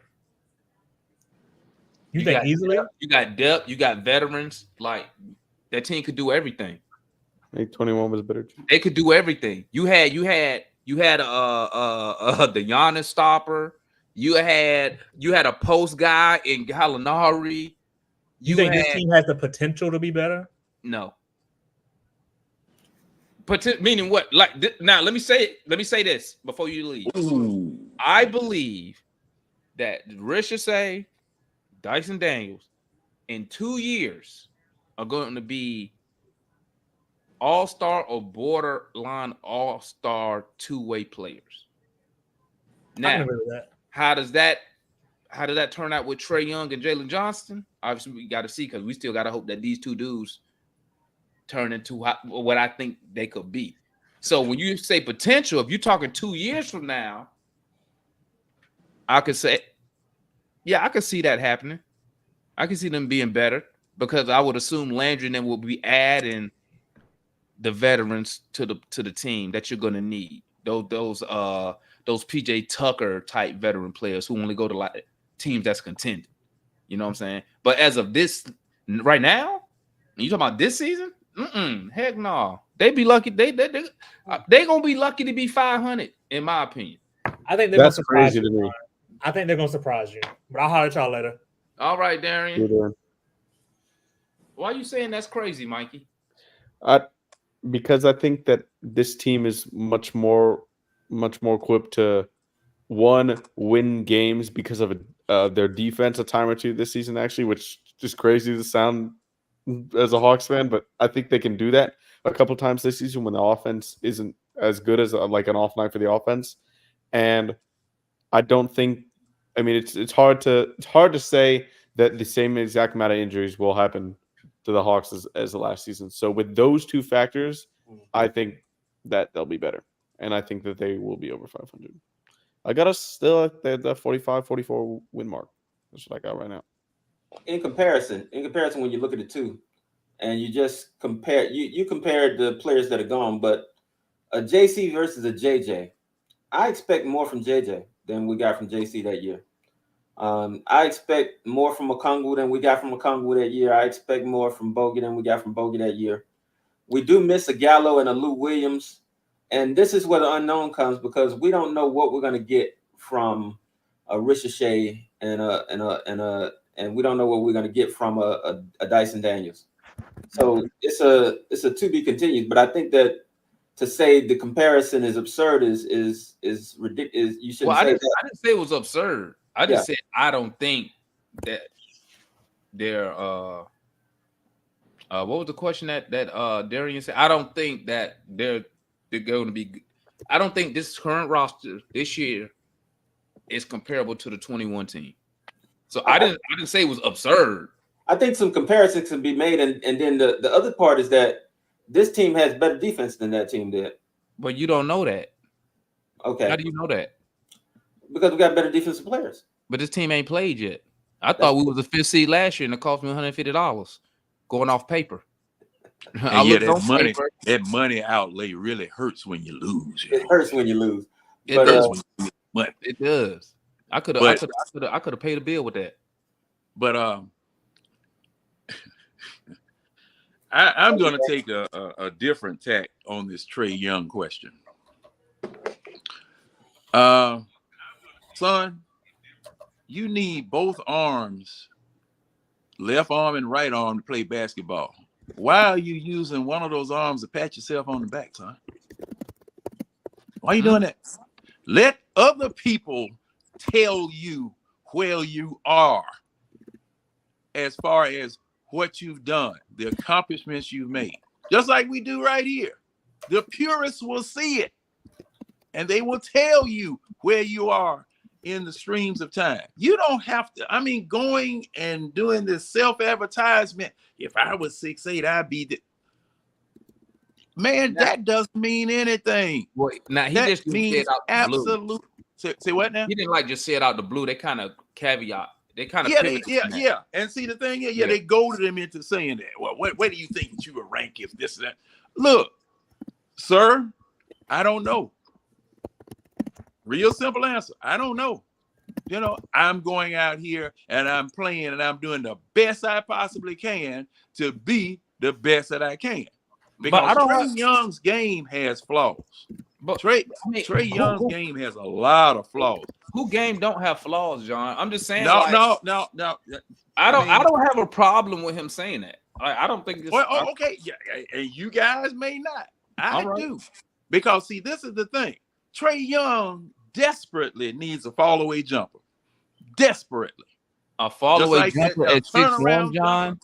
He got a set shot. A what? A fall away jumper. Fall away jump shot. Kyrie, do you see what I look at Kyrie Irving at 6'1"? Just. Oh no! You talking about probably the GOAT of people? Like what? He's a GOAT. From every angle.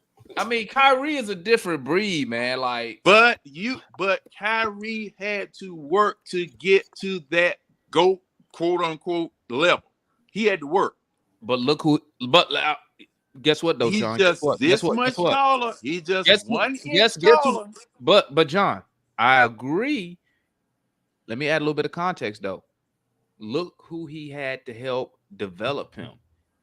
He had LeBron. He's played with a LeBron James. LeBron didn't develop him. Yeah, he did. Because watch this. When he went to Boston, we can say when he went to Boston that was a failure, right? Yeah. He got nothing accomplished in Boston. Okay, goes to the Nets. He got Harden. He got KD. Now, they didn't get a lot of minutes together, but I'm just talking about just the fact of being able to sit with a KD, sit with a Harden, and y'all talking ball. Y'all talking strategy.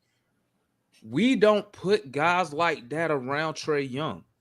So who that's a different developing even as a rookie? Who was developing my point guard? Lloyd Pierce, who didn't even make it to the NBA level? Now you went from players to coaches. All right. Okay. Take Lloyd Pierce out. Then take him out. Stick with. Okay. Well. And see, this is the reason why I'm saying what I'm saying. Kyrie Irving was tough before he won his championship in Cleveland. Kyrie Irving, I mean, this man worked. Same thing with Steph Curry. These people, everybody said, well, you look at his daddy. His daddy did this, his daddy did that. Okay, that's fine. But Steph Curry worked. He worked to become who he was. Okay. Michael Jordan worked to become who he was. Kobe Bryant worked to become who he was. And okay. Now, as far as the teams are concerned, yes, you had help on those teams to where they could flourish. Number one, because you weren't the only game in town on that team. You had other players that could assist you. Okay. You had people around you that could help you. Just like you said, Damon, Trey Young has accomplished what he has accomplished with nothing. I've got to give him that credit. But now that people and teams have awakened, and now they say, okay, the only thing that the Atlanta Hawks got is Trey Young. Shut him down. You stop the Hawks. All right. If you're on a team like that, you can't flourish. You can't get any better, because the thing is, everything is on your back. Everything's on your back.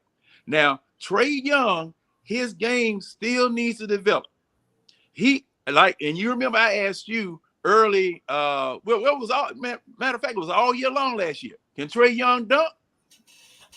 And I know the DeJounte Murray can dunk, but I asked, can Trey Young dunk? Well, yeah, he's done this in practice or whatever, but he hasn't done it in a game. Okay, the hops aren't there.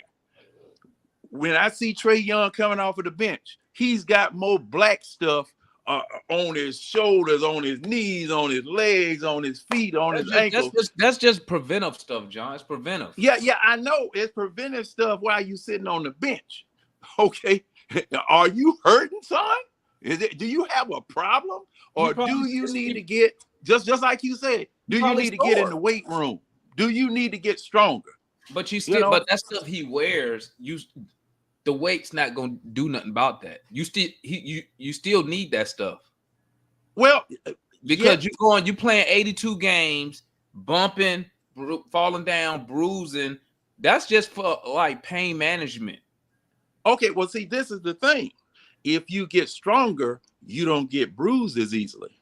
You don't get injured as easily. Okay, because you got muscle as well as you got strength. Just like me. I remember when my knees used to kill me all the time. Coach told me, get in there and start doing some squats.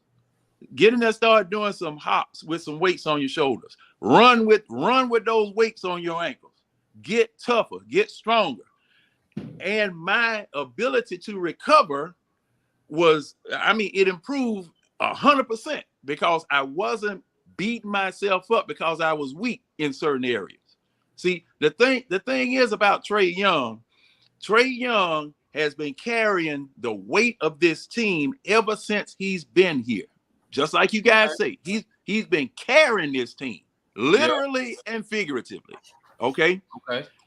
Get that off of him, then you continue to improve your craft. Turnaround jumpers, layups, stops and starts. And just like you said, Lamont, I'm gonna say something to what you said about them changing the rules on him. You took away a fundamental thing of his game when you started. When whoever it was that started, they say Lloyd Pierce started or whoever started. Steve Nash started it and Lloyd Pierce co-signed it. Yeah, you took away a fundamental tool in his toolbox by being able to draw fouls like that. Now, what was wrong with that? What was wrong with that? You just took a tool out of his toolbox that he was using to be able to get open and go to the free throw line. I mean, people been doing this for years. People been doing that stop and start for years. You know, I mean, you really, just like Marion said, this goes back to what Marion said about media hate for Trey Young.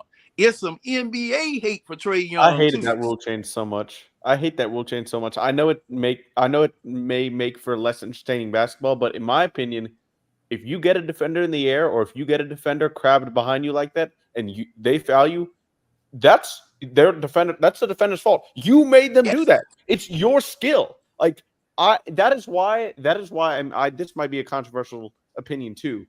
When before last season, when the NBA took out, you know how you fake a defender in the air from beyond the 3-point line.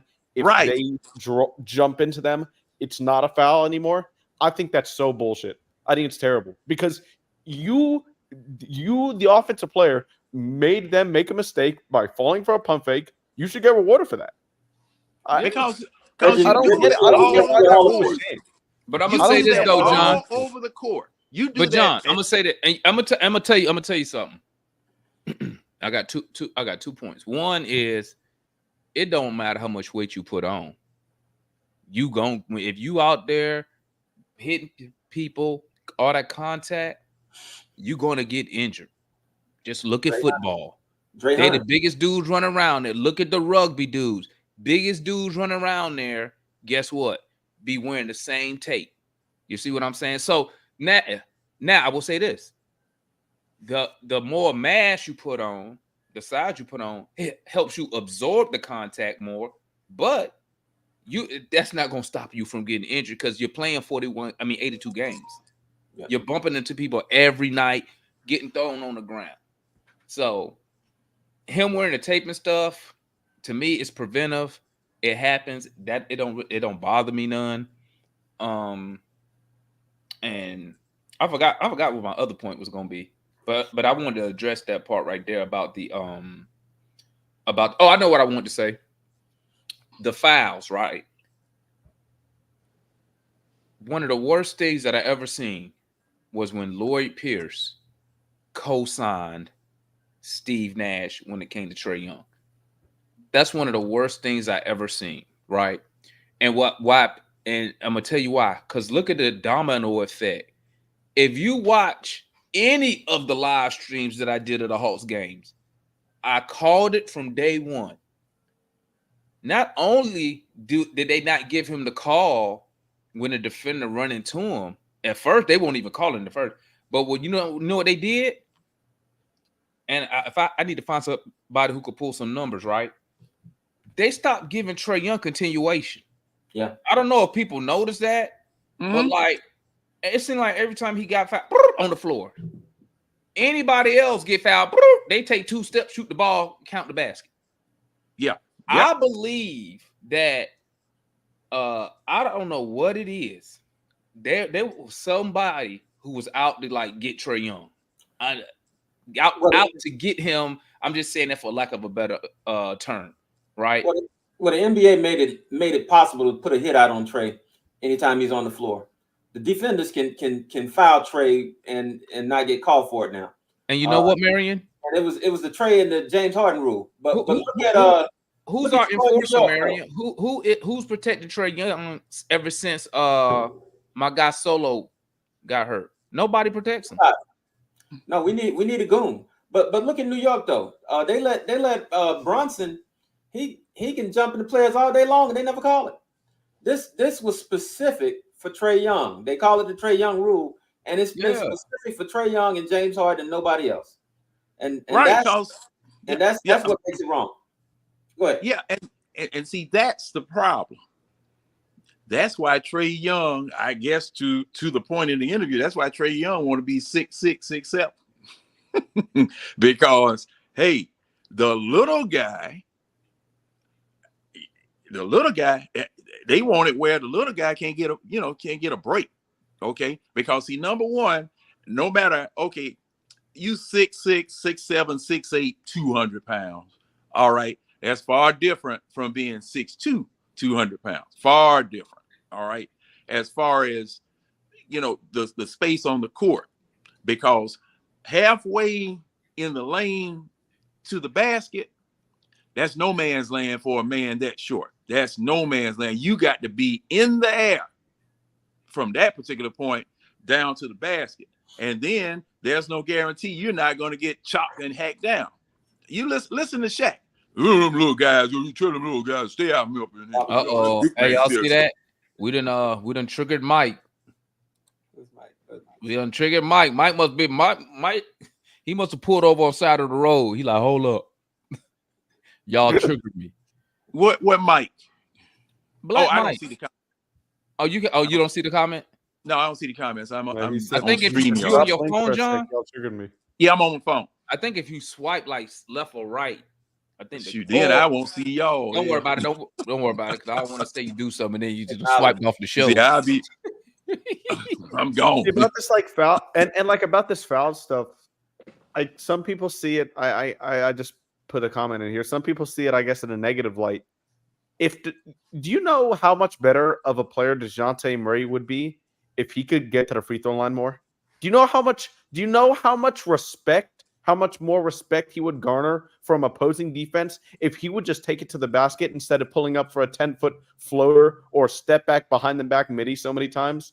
Like, getting to the line and drawing fouls is a skill that should be rewarded more often. I think that people, yes, while Adam Silver's role is like way different than what I'm coming from, like he needs to make sure ratings are good, entertaining basketball is a brand, all that stuff, right? But dude, I just think it's dumb. I think it's dumb. Hey man, hey, Mike done pulled over on the side of the road because he said we done triggered him. Hey, Mike out there running errands, man. Hold up, man. Let me pull over real quick, man.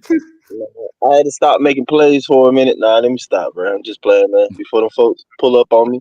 But no, man, yeah, man, y'all was triggering me, man. I'm like, man, what in the world? I was like, y'all sound like a bunch of fans, man. Just a bunch of fans. Oh, Trey, hey, y'all to get Trey.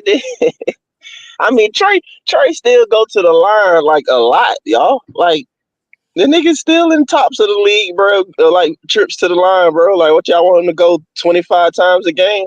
I mean, listen, if they foul 25, he is. I want him to go to the line every time that he's supposed to go to the line. Mike, it you're might right. be 80 doggone times. You're right. But he still does. He shot at 7.8. This is the thing, Mike. They think it's all right. Beat up Trey. Knock him on the floor. Do whatever. Hey, man, come on. And just like Marion said, okay, you gonna knock my player on the floor? I need to have somebody on my side knocking your player on the floor. Okay, just like baseball. Hit my pitcher, hit me in the back. I don't feel like Trey be getting knocked on the floor, knocked around like in some, like, I don't know, some like I don't know what the term is, but just outside basketball plays, bro. A lot of it is just Trae trying to draw a foul and him being light. So when he go to the hole and go to whatever, Trae gives himself up completely and throws his body, bro. Like versus like maybe some other guys how they attack the hole and how they doing stuff like that. Like a lot of it is Trae as well though. The nigga's smaller, bro. Like, True. know what I'm saying? Like, he's smaller, bro. Like, I'm not big, bro. Like, I'm taller than Trae, but I'm skinny. When I'm driving to the hole, I don't be no lame nigga talking about, oh, stop fouling me.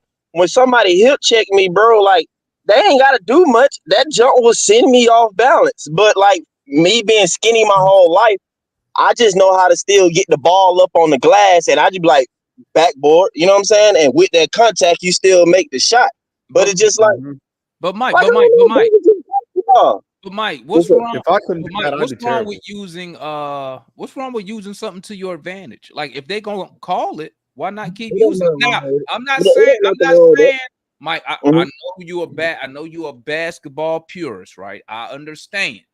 Okay, but at the NBA level, we can all agree that there are not just Trey Young, multiple players who use certain rules to their advantage. Remember this? Before they came out with the offensive leg kick out rule, they used to all do it. Shoot the three.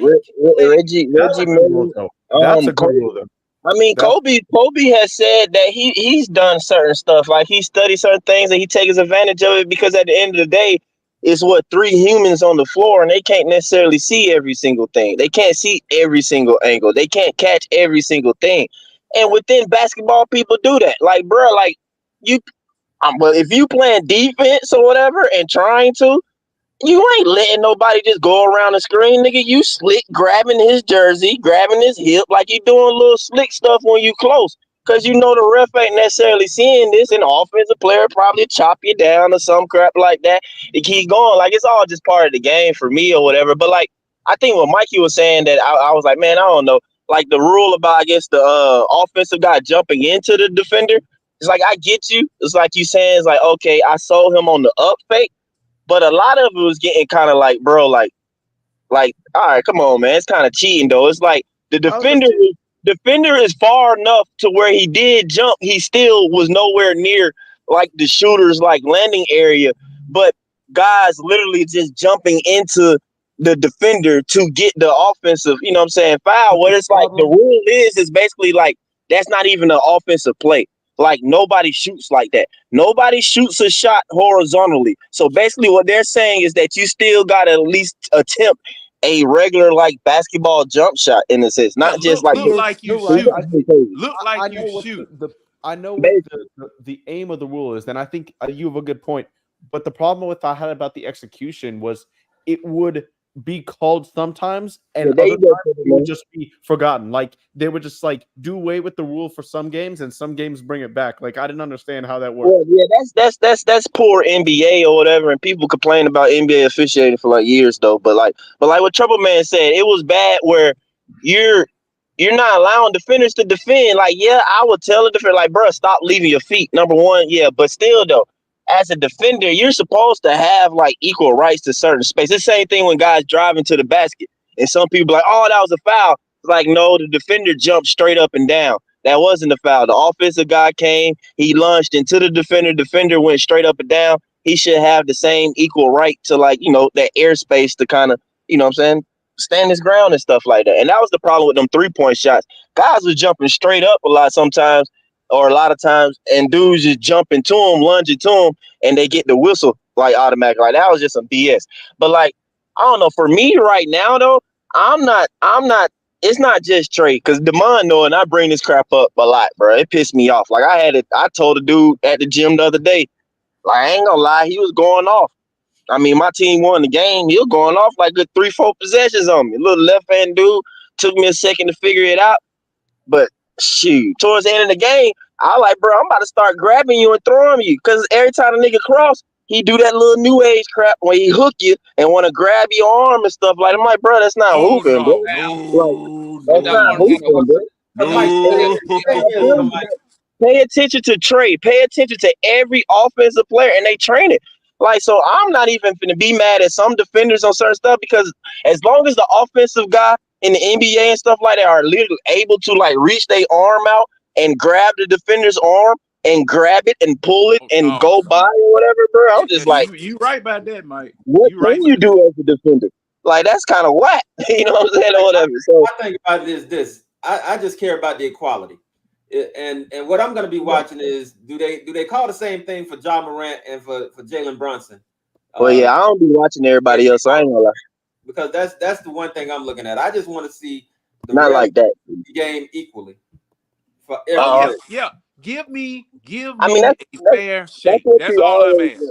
That's what you always want. As it's probably like that in any sport, but you just want the refs to call it like equal, like both sides, like because you can gauge it, so you can understand the type of force you can give defensively or even offensively. If I'm coming to the hole and it's a lowering of the shoulder, or I want to be physical, it's like you want to be consistent, bro, because it's like if he just came into the hole, I mean, real talk, that's the way the NBA be. LeBron can lower his shoulder or Zion can lower their shoulder to come in the hole any type of way.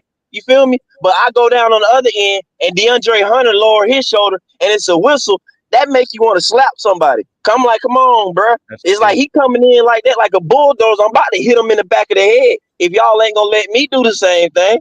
You know what I'm saying? But but they get paid a lot of money, so they just let it go. Mike, hold up, Mike, you starting to sound like me right there, Mike. Virgo, I ain't gonna lie, bro. I tore my Achilles twice.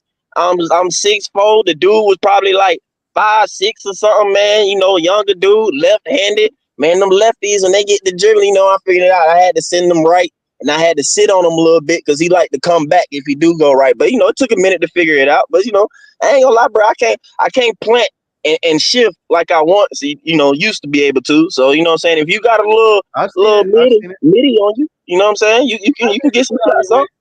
I've seen it. Yeah. See, that's the thing.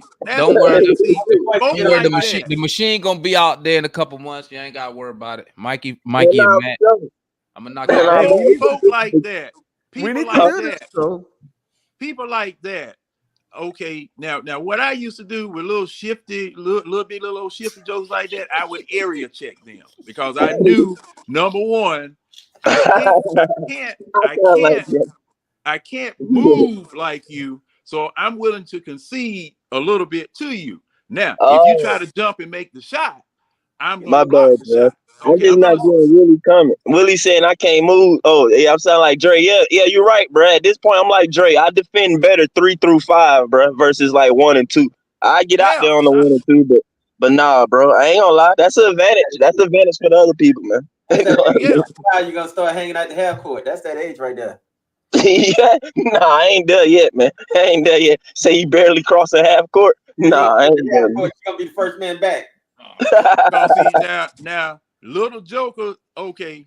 Now, folk doing all that hooking and grabbing and getting by and all that type of stuff. Oh man, look here. Oh, son, don't do that no more. Cause the thing is, now, I will beat you from the time that the first whistle starts all the way from the end of the game, son. You just volunteer for a massage right out here on the floor. And you finna get. I'm about to say, ain't no such thing as Hey John. I was about to say, because ain't no such thing as an offensive foul when you're playing outside, man. It's not. That's why I said I do what I do, bro. You would grab your arm or whatever. I'm like, nigga, check the ball up. Like, I just tell them take the ball back up top. Like, let's do it all over again. Cause it really ain't no. I mean, I don't know what you do. I just stop the play, bro. Cause like I said, ain't no offensive foul. Just but still at the end of the day, it's lame, bro. I'm like, nah, bro, we finna do that again. Take that ball up top. But you got to grab them basically to stop the play. That's how I go out there, though. But I mean, I'm doing you a favor by grabbing you because you will hit the floor, man. Like I said, ref, either you clean it up or I'm gonna clean it up. Somebody gonna clean this up, or it's gonna be some unnecessarily vicious fouling going on. Wait, so let me ask y'all this: so y'all don't think that Y'all don't feel because I felt like this the whole year. Y'all didn't feel like the referees had it out on Trey Young, bro. I'm telling you, he was not getting the continuation calls, man. They might have, bro. But I tell you, bro, like I'm a Hawks fan and I love my Hawks, but like I don't know, I do like defense. So sometimes whatever I be looking at, I'm like, nigga, get up, go play defense, man. Go body somebody else up. Go do A, Y, and Z. So I ain't gonna lie, I might look past it, bro. Hey, shout out to Trey. Trey did stop. He cut down a lot of the lagging behind talking to the refs last year too. I give him credit for that. He used to do that all the time. Like, get back on defense. Remember, he's still young. He's still young, man. So Gilbert Arenas show and them what they were talking about when I sent y'all a link, he reminded me about it. Like Trae just looked like he's 25, man. So a lot of that stuff, man. Yeah, hopefully we see a lot of that's cutting out this year and especially the year after. Like it's like we don't see that stuff no more. Yeah, but really 25, that's when you really hitting your grown man status.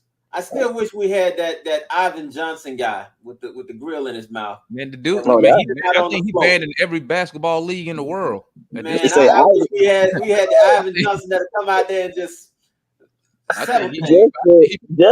Jeff said Ivan punked them into staying on the team. that man wasn't even supposed to be on the Hawks or something like that. He got Ivan showed them goals. Hey, sign right here, man. You good?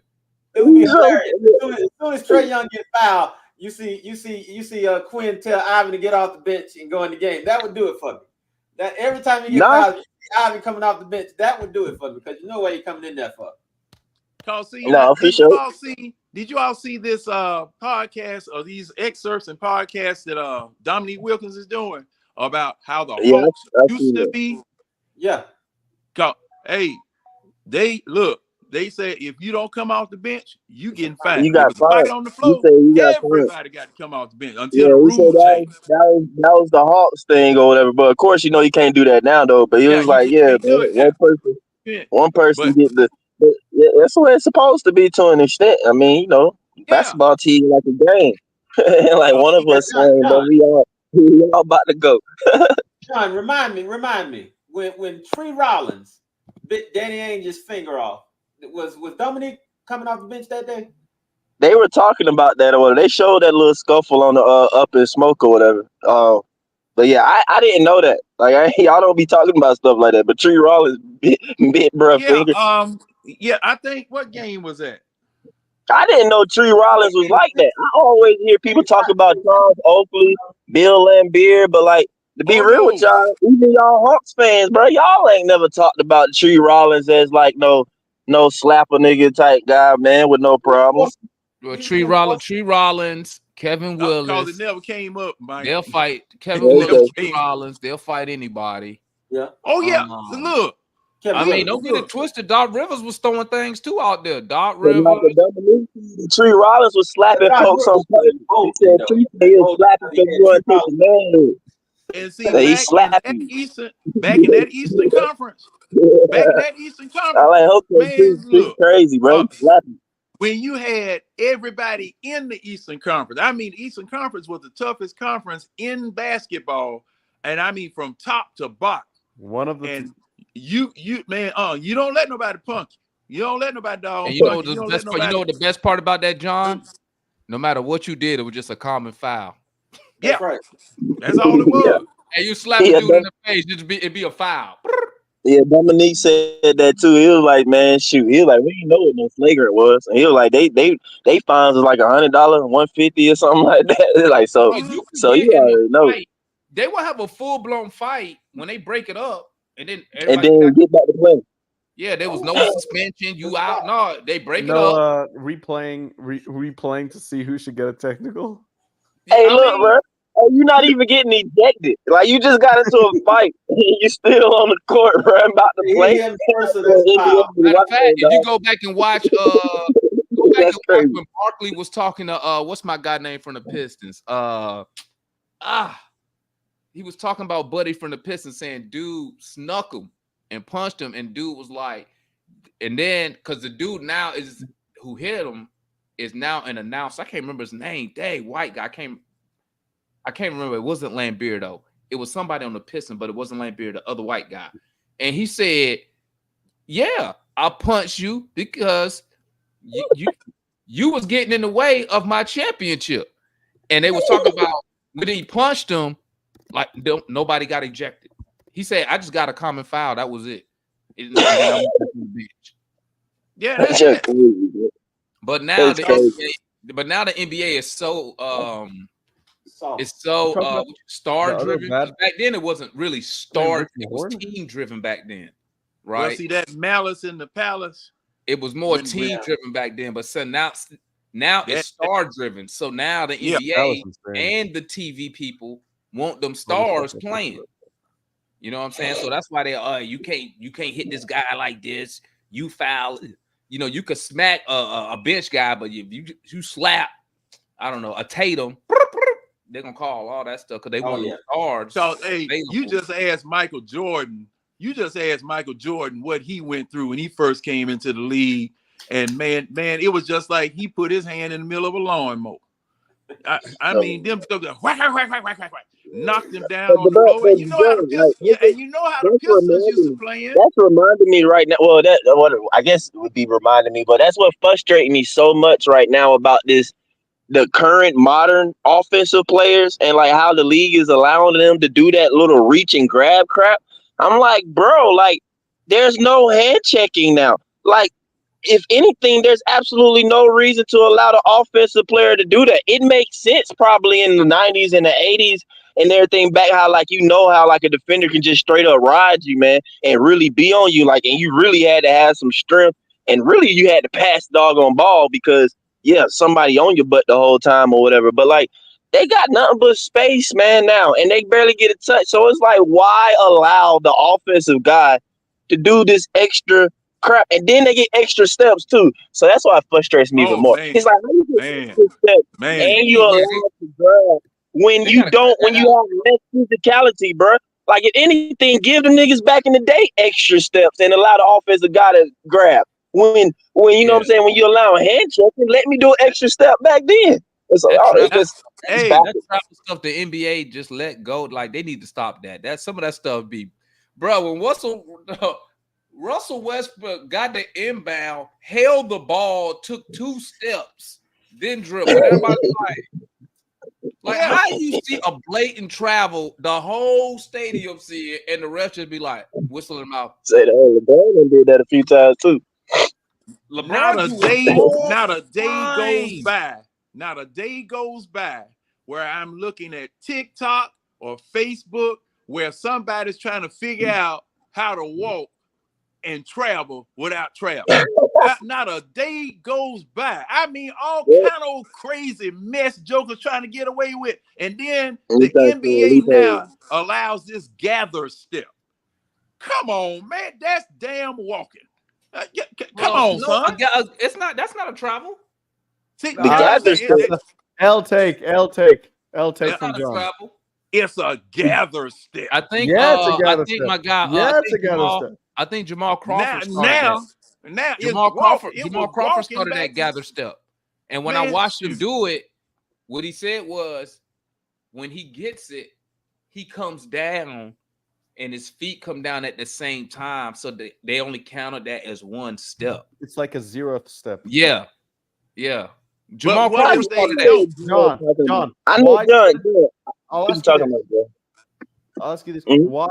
Or go ahead, Mike. Go ahead. No, you go ahead, Mikey. Why should an offensive player be penalized for catching a ball on the move while coming down? No. Like you said, it shouldn't be a travel. No, what I'm saying is that if a player is on the move, fine. But if you are completing your dribble, that first step, they call it a gather step. Well, and then you count come to a 2-count rip. It really only applies to a player catching a ball and like putting the dribble on the move. Because if you have the ball already and you're dribbling, then you take your step and then you go 1-2, that initial gather step is kind of a step. I'm saying I agree with you in that sense off the dribble, but when you're catching the ball on the move, that's the only thing I'm speaking of. coming off the dribble. The gather step that's the off the dribble. Off the dribble. So you talking about Mikey on just a break? You know, like you, I don't know, like a fundamental break. It should be the ball shouldn't hit the floor. So that's basically what you're doing. Floor, and that's why I'm saying like having a travel call there or not having the gather step there would be bad. But like off the I almost don't know where the gather step is in that situation to an extent. I don't know. That's weird. I'm kind of confused. I don't know if you told me. Well, Mike, it's because if you catch the ball mid-stride, technically both feet are in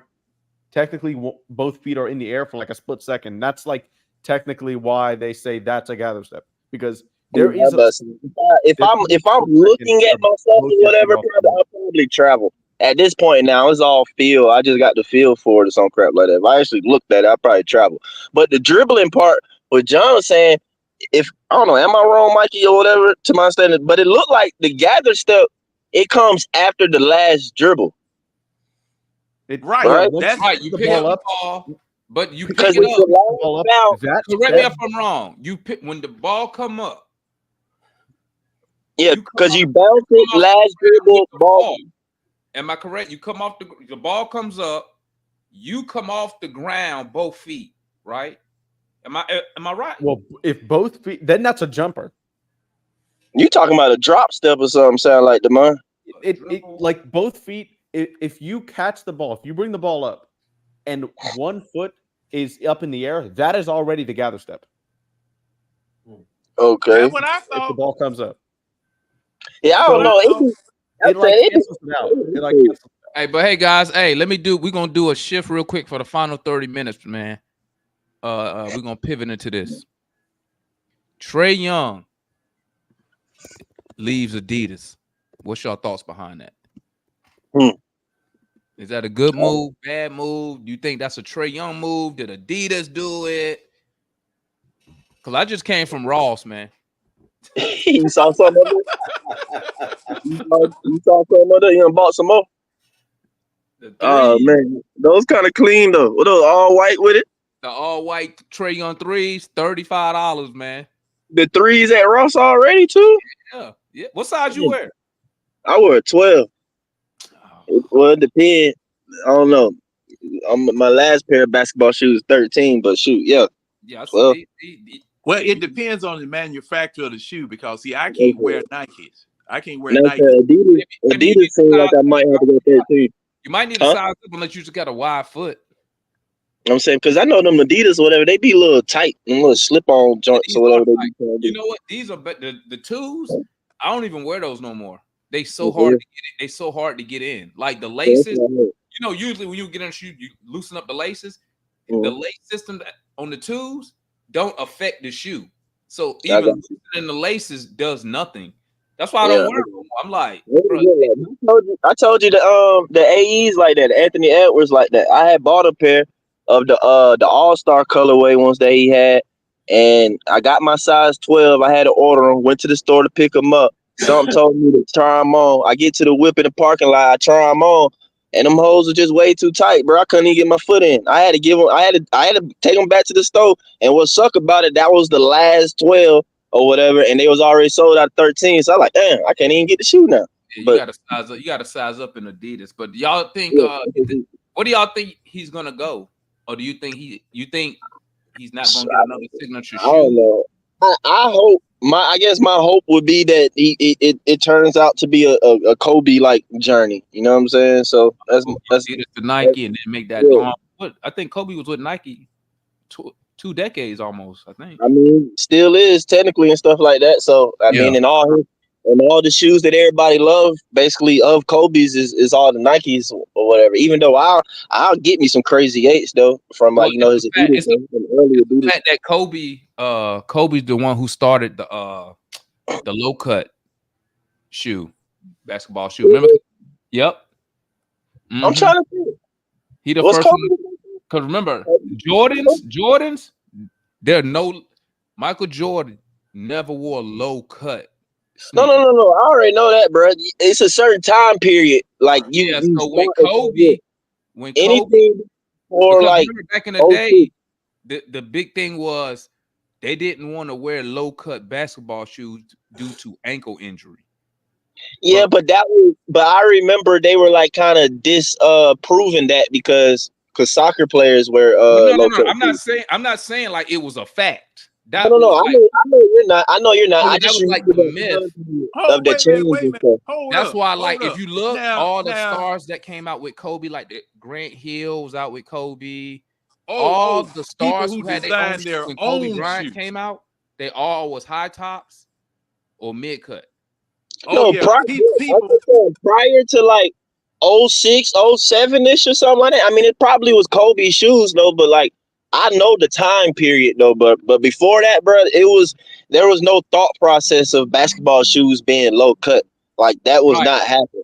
That only became a thing, like I said, around like probably the 2010s or a little bit before that or something like that. And then it started becoming more. What Dap said makes sense too, right here. That makes sense because we all know Kobe played soccer in Italy. That's what I'm saying.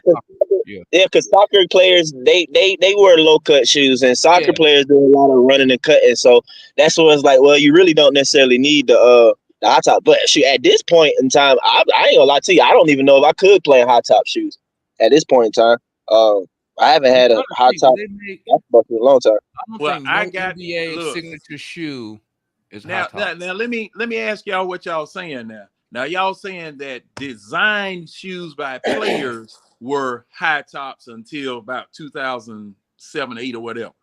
I think basketball shoes in general was high top. Player I know who had a fake. Man. Hold up. Converse was low. Hold up, John. The only player back then that I knew who had actual input on the shoe was Michael Jordan. Bird, they were low cut Chucks. I thought them Chucks was high top. Bird and Magic played in high top Chucks. Converse was high. Not beside Chuck Taylors. Not the Chuck Taylors, but they put out Converse had some other played shoes in the beside Chuck Taylors. You talking about the weapons? The Converse weapons were high tops. They weren't low. Even before you know the Converse logo, the high tops you could swap out the color. You just lift the thing, put a different color in there.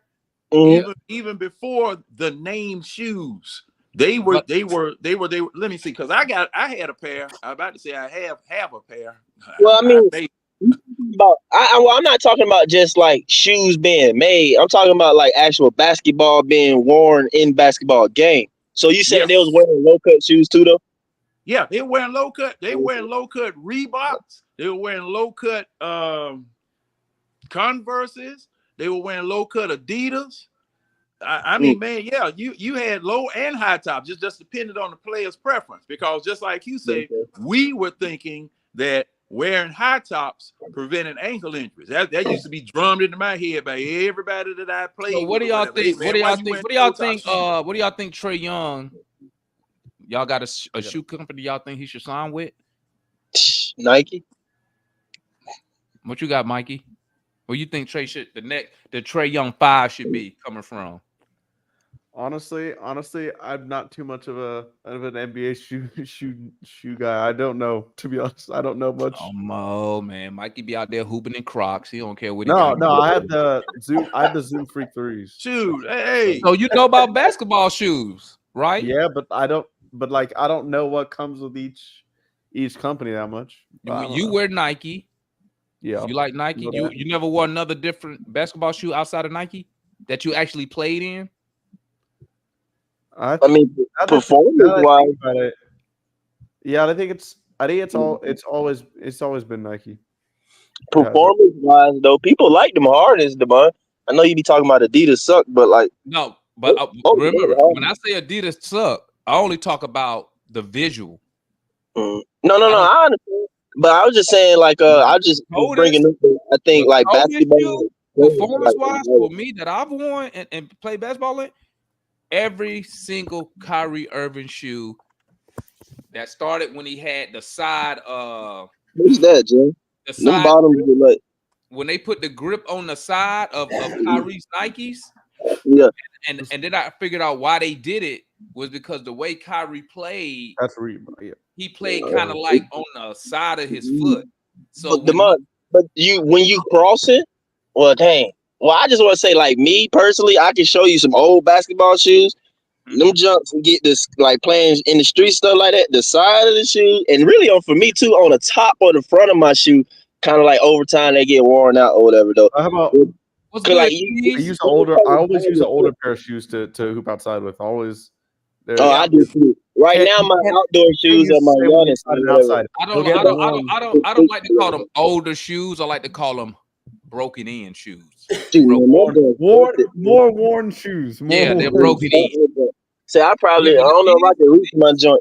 Say my Giannis in the trunk. They're not good at designing basketball shoes. But when I say that, I mean for like the consumer, like the person who not getting them to go play. Like if you're trying to get them to style in, Adidas is awful. Okay, every Harden shoe ugly, every Trae shoe ugly. Yeah, I don't really like them. I mean, the ones you just showed. The only good thing about Adidas, Mike, I'm gonna tell you this: after the season, y'all, what wrong with this? They all gonna be in there. What wrong with this shoe? There you go, Jeff. You ain't got no support in that shoe, man. What you doing in that? Just say what do the treads look like? This is a styling shoe. It's ugly. Look at it. It's ugly. It's ugly. John driving the car company. What material is that? Look at that. Man, them polyester or something. No. See, this is webbing material. Go get the Nike Dash shoe. This is webbing material. Oh, it breathes. I gotta head out. All right, Mikey. Thanks for tapping in, my guy. Mikey. Hey, Mikey. Before you leave, Mikey, going live. Drop the podcast, Mikey. What, John? We going live in 3 weeks, Mikey. NBA live in 3 freaking weeks. The organ coming back and everything. They say John walking around. They say John walking around in the chalk ones. Come on, what did you say? What were you saying? Hey. Go ahead, drop. Do your little drop for your do the drop for your podcast, Mikey, so everybody can. Yeah. Me and Tim, if you know Tim, another Hawks fan, we do the Sports Ethos Atlanta Hawks podcast. So we're right now we're putting normally like 1 to 2 episodes a week, but once media day starts, we're doing back to our 4 to 5 a week, and obviously we're doing it after every game as well. So I'll post that link in the chat. Would appreciate y'all subscribing and wherever you listen to your podcast. So appreciate Damon for letting me plug there. See what y'all up there lying about on that podcast. Y'all probably y'all probably up there talking that nerd stuff where I need a calculator and stuff and a computer. Like what they talk about? It John, is more. What the heck is those, John? It is and ones. Yes. There we go. All right. Hey, I don't care what these jokers be saying about me. I mean, but you're not playing no ball, so no. Hey, man, you can't wear those. You can't wear those and play ball. You're gonna twist your ankle. Yeah. Well, yeah. But hey, don't hurt yourself. They some nice, comfortable shoes. That's all. And, for what I'm gonna do on the court, I don't need no shock absorbers and no leaf springs and no stabilizers and all that type. I don't need all that. Cause hey, we went through the pump up Reebok. Well, you know what's so crazy? They say you got on the Sweatshop 3. You know what's so crazy though? Before we end this, I'm gonna ask y'all this quick question before we end it. Do you feel? Oh, this is a perfect question because all us over 40. So, do you feel like the more like safety stuff that the shoe company makes, the safety things, and I'm talking about as far as health and stuff and injury, the safety stuff that these companies makes, the safety things that teams want players to go through, you think that makes them a little soft? Because I'm trying to figure out how, when you look back in the day, you look in the 80s and the 90s, players didn't really miss a lot of games. You know what I'm saying? And there was no such thing. Obviously, when we was kids and as we played basketball and we watched the NBA, there was no such thing as what they call it when they trying to rest a player? Load management. Yeah, load management. You feel like that because these younger players are not actually out there playing without the safety stuff, that it's making their body softer or something like that? You think that's any type of connection there, or it's just like nothing there? I think that when you look at it as you have, I think that there's something. It's something because players didn't get injured as much back in the day that they did now, and those players had to ride on commercial planes. They didn't have the same facilities that they got now. They didn't have the best shoes. You know, Dominique Wilkins was out there with those Brooks brothers, and you know they just didn't get hurt as much, and they didn't exercise as much. I think I heard Dominique say that he never really worked out. So it got to be something. I don't know exactly what it is. They drunk more. They like how you drinking before the game, and like that's so crazy. Like they were, like Marion was saying, Jordan was. I mean, what Jordan was like, he go in there, they be drunk. Some of them was doing some of the white horse, but they rarely miss games. Like that's crazy. Or maybe because you do the white horse, you just don't feel nothing. I don't know.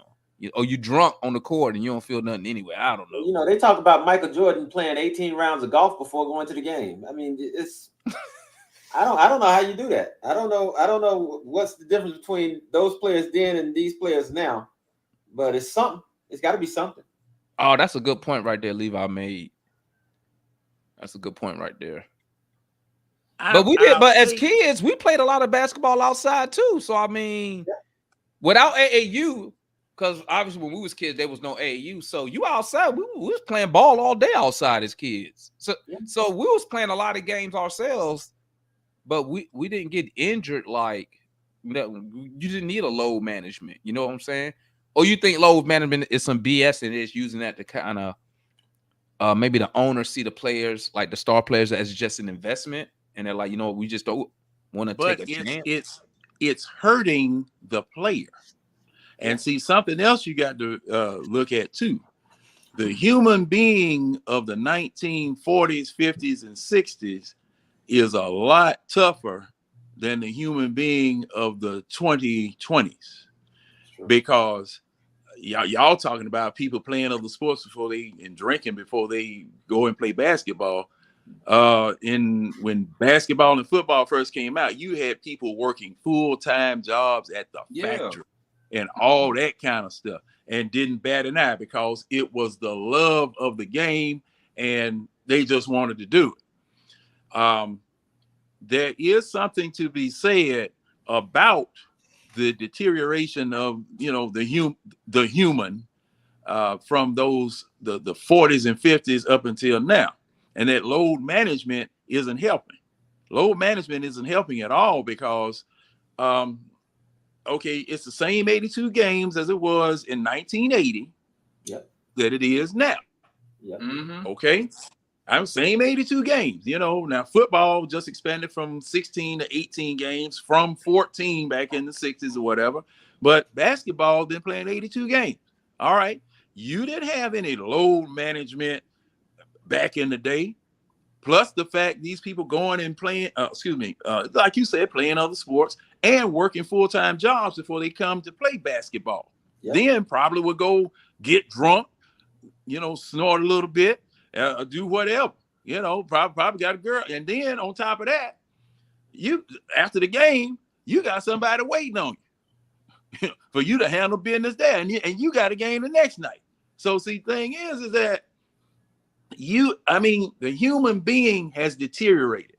And, a lot of this stuff where, you're playing this AAU ball, you're doing all this type of stuff, you're playing ball, but you're not practicing. I remember a lot of times people were saying that, they will pull a person out of a practice to go play with an AAU team. Hey, man, come on. We got to go to LaGrange. We got to play this game, blah, blah, blah, blah. But the man in practice, honing his craft, working out, learning various things. But you rather put that man in a game situation to showcase him, showcase your team or whatever, versus that person getting better at what it is that he's doing. No, it's a lot of deterioration that has taken place from, I would say, from the 70s and 80s up until now. A lot of deterioration. in the human being. Well, John, as you were saying that, I couldn't help but think about John Drew.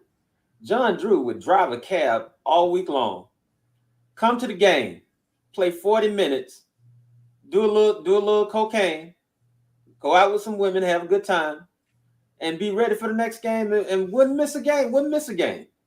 Mm-hmm. These players now, I think it's a mindset that they're supposed to have a break. I think that's a mindset that their body needs a rest. But the truth of the matter is that, like John said, it's just a human being. Yeah, man. All right, family. Hey, that's all I got, man, for the show. Y'all got any last words, John? Did we go to Marion? Well, I'm gonna say, hey, for the love of the sport, I can't wait until basketball comes back. Yes, sir. For the love of the Hawks, for the love of the Hawks, I dread basketball coming back. I'm torn. You know, just like the Falcons right now. I've been waiting all this time for football to come back, and then after seeing that mess last week, Jesus Christ! I called the league office last week, told them, "Can y'all please find 2 other teams to play on Monday night because the Falcons do not need to be on national television. Please find somebody else." The way that we were looking last week was just embarrassing, and I pray and I hope that the Hawks are more competitive these first few games coming out than what I saw with the Falcons. Okay, so hey, I'm ready for basketball to be back.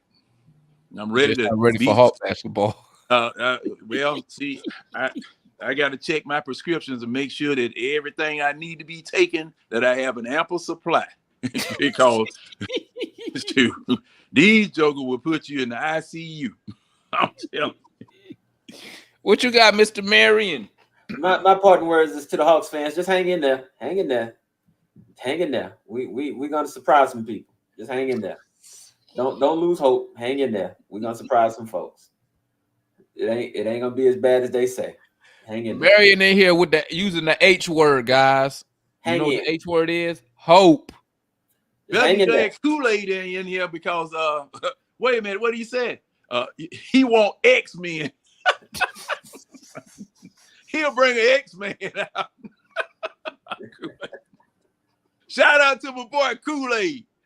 Gotta love him. Yeah, we can get an Ivan Johnson in there. That'll work. But that's X-Man. That's damn Cyclops. That's Cyclops. That's Colossus right there. Get Colossus. Yeah. There you go. There you go. Hey, that's how he said too, Southside. Where is that? Southside got it. X-Men. X-Men. He's the X-Men. Y'all wrong. Man, no, I'm trying to talk him off the ledge, but that joker, he was steady. He had 1 foot hanging off the ledge. Come on, man. Kool-Aid, man. Kool-Aid, the OG, man. Kool-Aid beats. That day, Kool-Aid told me that he the reason that Trey Young was here. I was like, I ain't gonna let y'all talk bad about Kool-Aid. Don't talk bad about Kool-Aid. Hang in there. Hang in there. All right, man. I'm just saying, we gonna catch y'all. What he said. We gonna catch y'all up, man. Hey, listen, I know I want more shows, but man, it's really not a lot to talk about. You know what I'm saying? Yeah. It's off season, and I mean, ain't really nothing going on NBA wise. Not for the Atlanta Hawks. He's just rehashing old ground right now. Yeah. So, baby, we gonna make it. Marion over here, hey y'all, listen. Marion over here selling hope, man. He a hope dealer. So if you want to buy some hope, y'all follow. Make sure y'all follow Marion on Twitter. He's selling hope. Well, he's selling hope. That he got that. What he got that H. Is it in powder form? They're hoping powder form, man. No sir. Or liquid. You're selling the liquid. It's liquid. You gotta drink it. You selling the CBD. I'm selling the Kool-Aid. You gotta drink that H. Who trying to get some of that H? What's the H? Hope. He's selling hope. How much that hope going for, Marion? Hey, it's free if you want it. Yeah, at the beginning of the season. Later on, he's gonna start. We'll see how much that H going for at that trade deadline when we under 500. Oh, no hope. But hey, thanks for everybody tapping in, man. We appreciate the support. Everybody who came on the panel: John, Marion, Mike, Mikey, Darian for a little bit he had, and can I get the cheap kind of Hey, hope expensive in today's economy, baby. It's you don't expensive. want none of that stuff mixed with no. But I forgot to do the salute, so let me start it. I'm gonna run through a couple salutes real quick, man. Here we go. Let me scroll up real quick. Salute to Rayan. Salute to Jay Sanchez. That's Marion Rayan. Salute to Raj, #1 Hawks hater in the building. Salute to Southside. Salute to I know Carlos was in this John. I know Cujo was in here. Salute to T Terry. Salute to the homeboy Jordan Thomas. Who else we got in here? Salute to the homeboy Michael. Larry was in here from the Dixon Way. If y'all not following Larry, man, y'all need to go tap in with Larry, man, because definitely if I'm not streaming Hawk stuff, Larry stream everything that say Atlanta on it. Happy anniversary, Larry. Oh, it's his anniversary? His anniversary. Happy anniversary, Larry. Well, I don't think Larry in here. I think he left because I just scrolled to the top real quick. But happy anniversary to Larry, man. Salute to who else in here? Joe R in the building. Salute to Trouble Man. Who else we got in here real quick before we get up out of here? Salute to K in the building. Salute to Tristan. Salute to ADZL. Salute to the homeboy Dap Lover, Garage Gang in the building. Salute to who else we got in here? Michael. Virgo Life. Salute to Virgo. Salute to the homeboy Maurice. His birthday was the other day, man. Salute to Maurice. His birthday was the other day. I think Maurice turned 40. No, I'm playing. He ain't 40.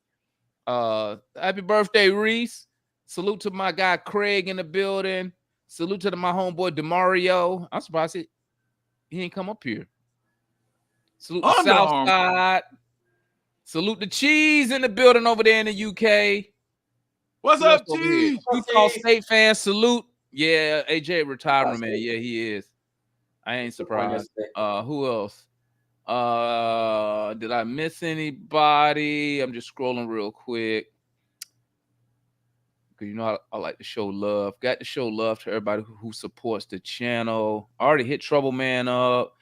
How'd I miss him? Salute to Tanju. How'd I forget Tanju? Tanju. Oh, yeah, Tanju was early. Yeah. He was What's early. up, Tanju? Yeah, how'd I forget early and late. Yeah. Now, he should have come in. Oh, Tanju probably in the garage right now. It's always garage time with Tanju. He in the garage more than I am. Ooh. Shoot. But hey, thanks for tapping in, family. I forgot. How'd I forget Mr. Matt? Salute to the homeboy Matt. I forgot Matt was in here, man. I saw your comments, Matt. I didn't want to say nothing about your comments, though. Man, go ahead and give Matt equal equal your comments time. Don't make sense. We already know you pro Landry. So we already know you're going to come here, you know. Landry. I ignored it on purpose, Matt. Salute to KB Free, Class Clown, Shishi 4, Capo in the building, Dober Investment in the building, Carl Thomas in the building. Salute to everybody. Make sure real quick. JYFSA in the building. Salute. Markeith was in here. Salute to Markeith. Oh, man. Salute to Gaston. Tapping in. We appreciate that. I think that's it, man. Let me go and hop up out of here, man. Salute to everybody who tapped in, man. Salute to Funk in the building. Funk Shoe. My guy Rail, we already shouted him out. SS in the building. Salute. CR7 in the building. Salute. G was in the building. Salute. RJ was on the panel. He's supposed to come back. He ain't come back. His internet must be tripping. Salute to Daniel. Salute to Levi. And salute to my guy, Sports and Society, our mod. Once again, family, we appreciate the support on the channel. Like I said, would have more shows, but I know y'all don't want us coming up here just talking, regurgitating the same stuff. I mean, we got to save this energy for cussing during the season, man. we got to save this energy. Huh? Oh, there you go, Marion. I'm start calling Marion. I'm just gonna call Marion Hope. The H name. At the first 20 games, y'all will be on board. Okay. Drink the Kool-Aid. Salute. All right. We out, y'all. Appreciate y'all, man. Peace. Appreciate you.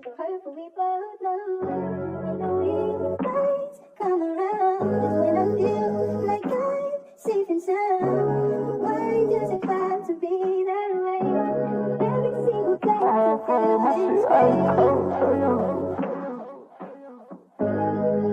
Fro, my shit ice cold, Trey Young.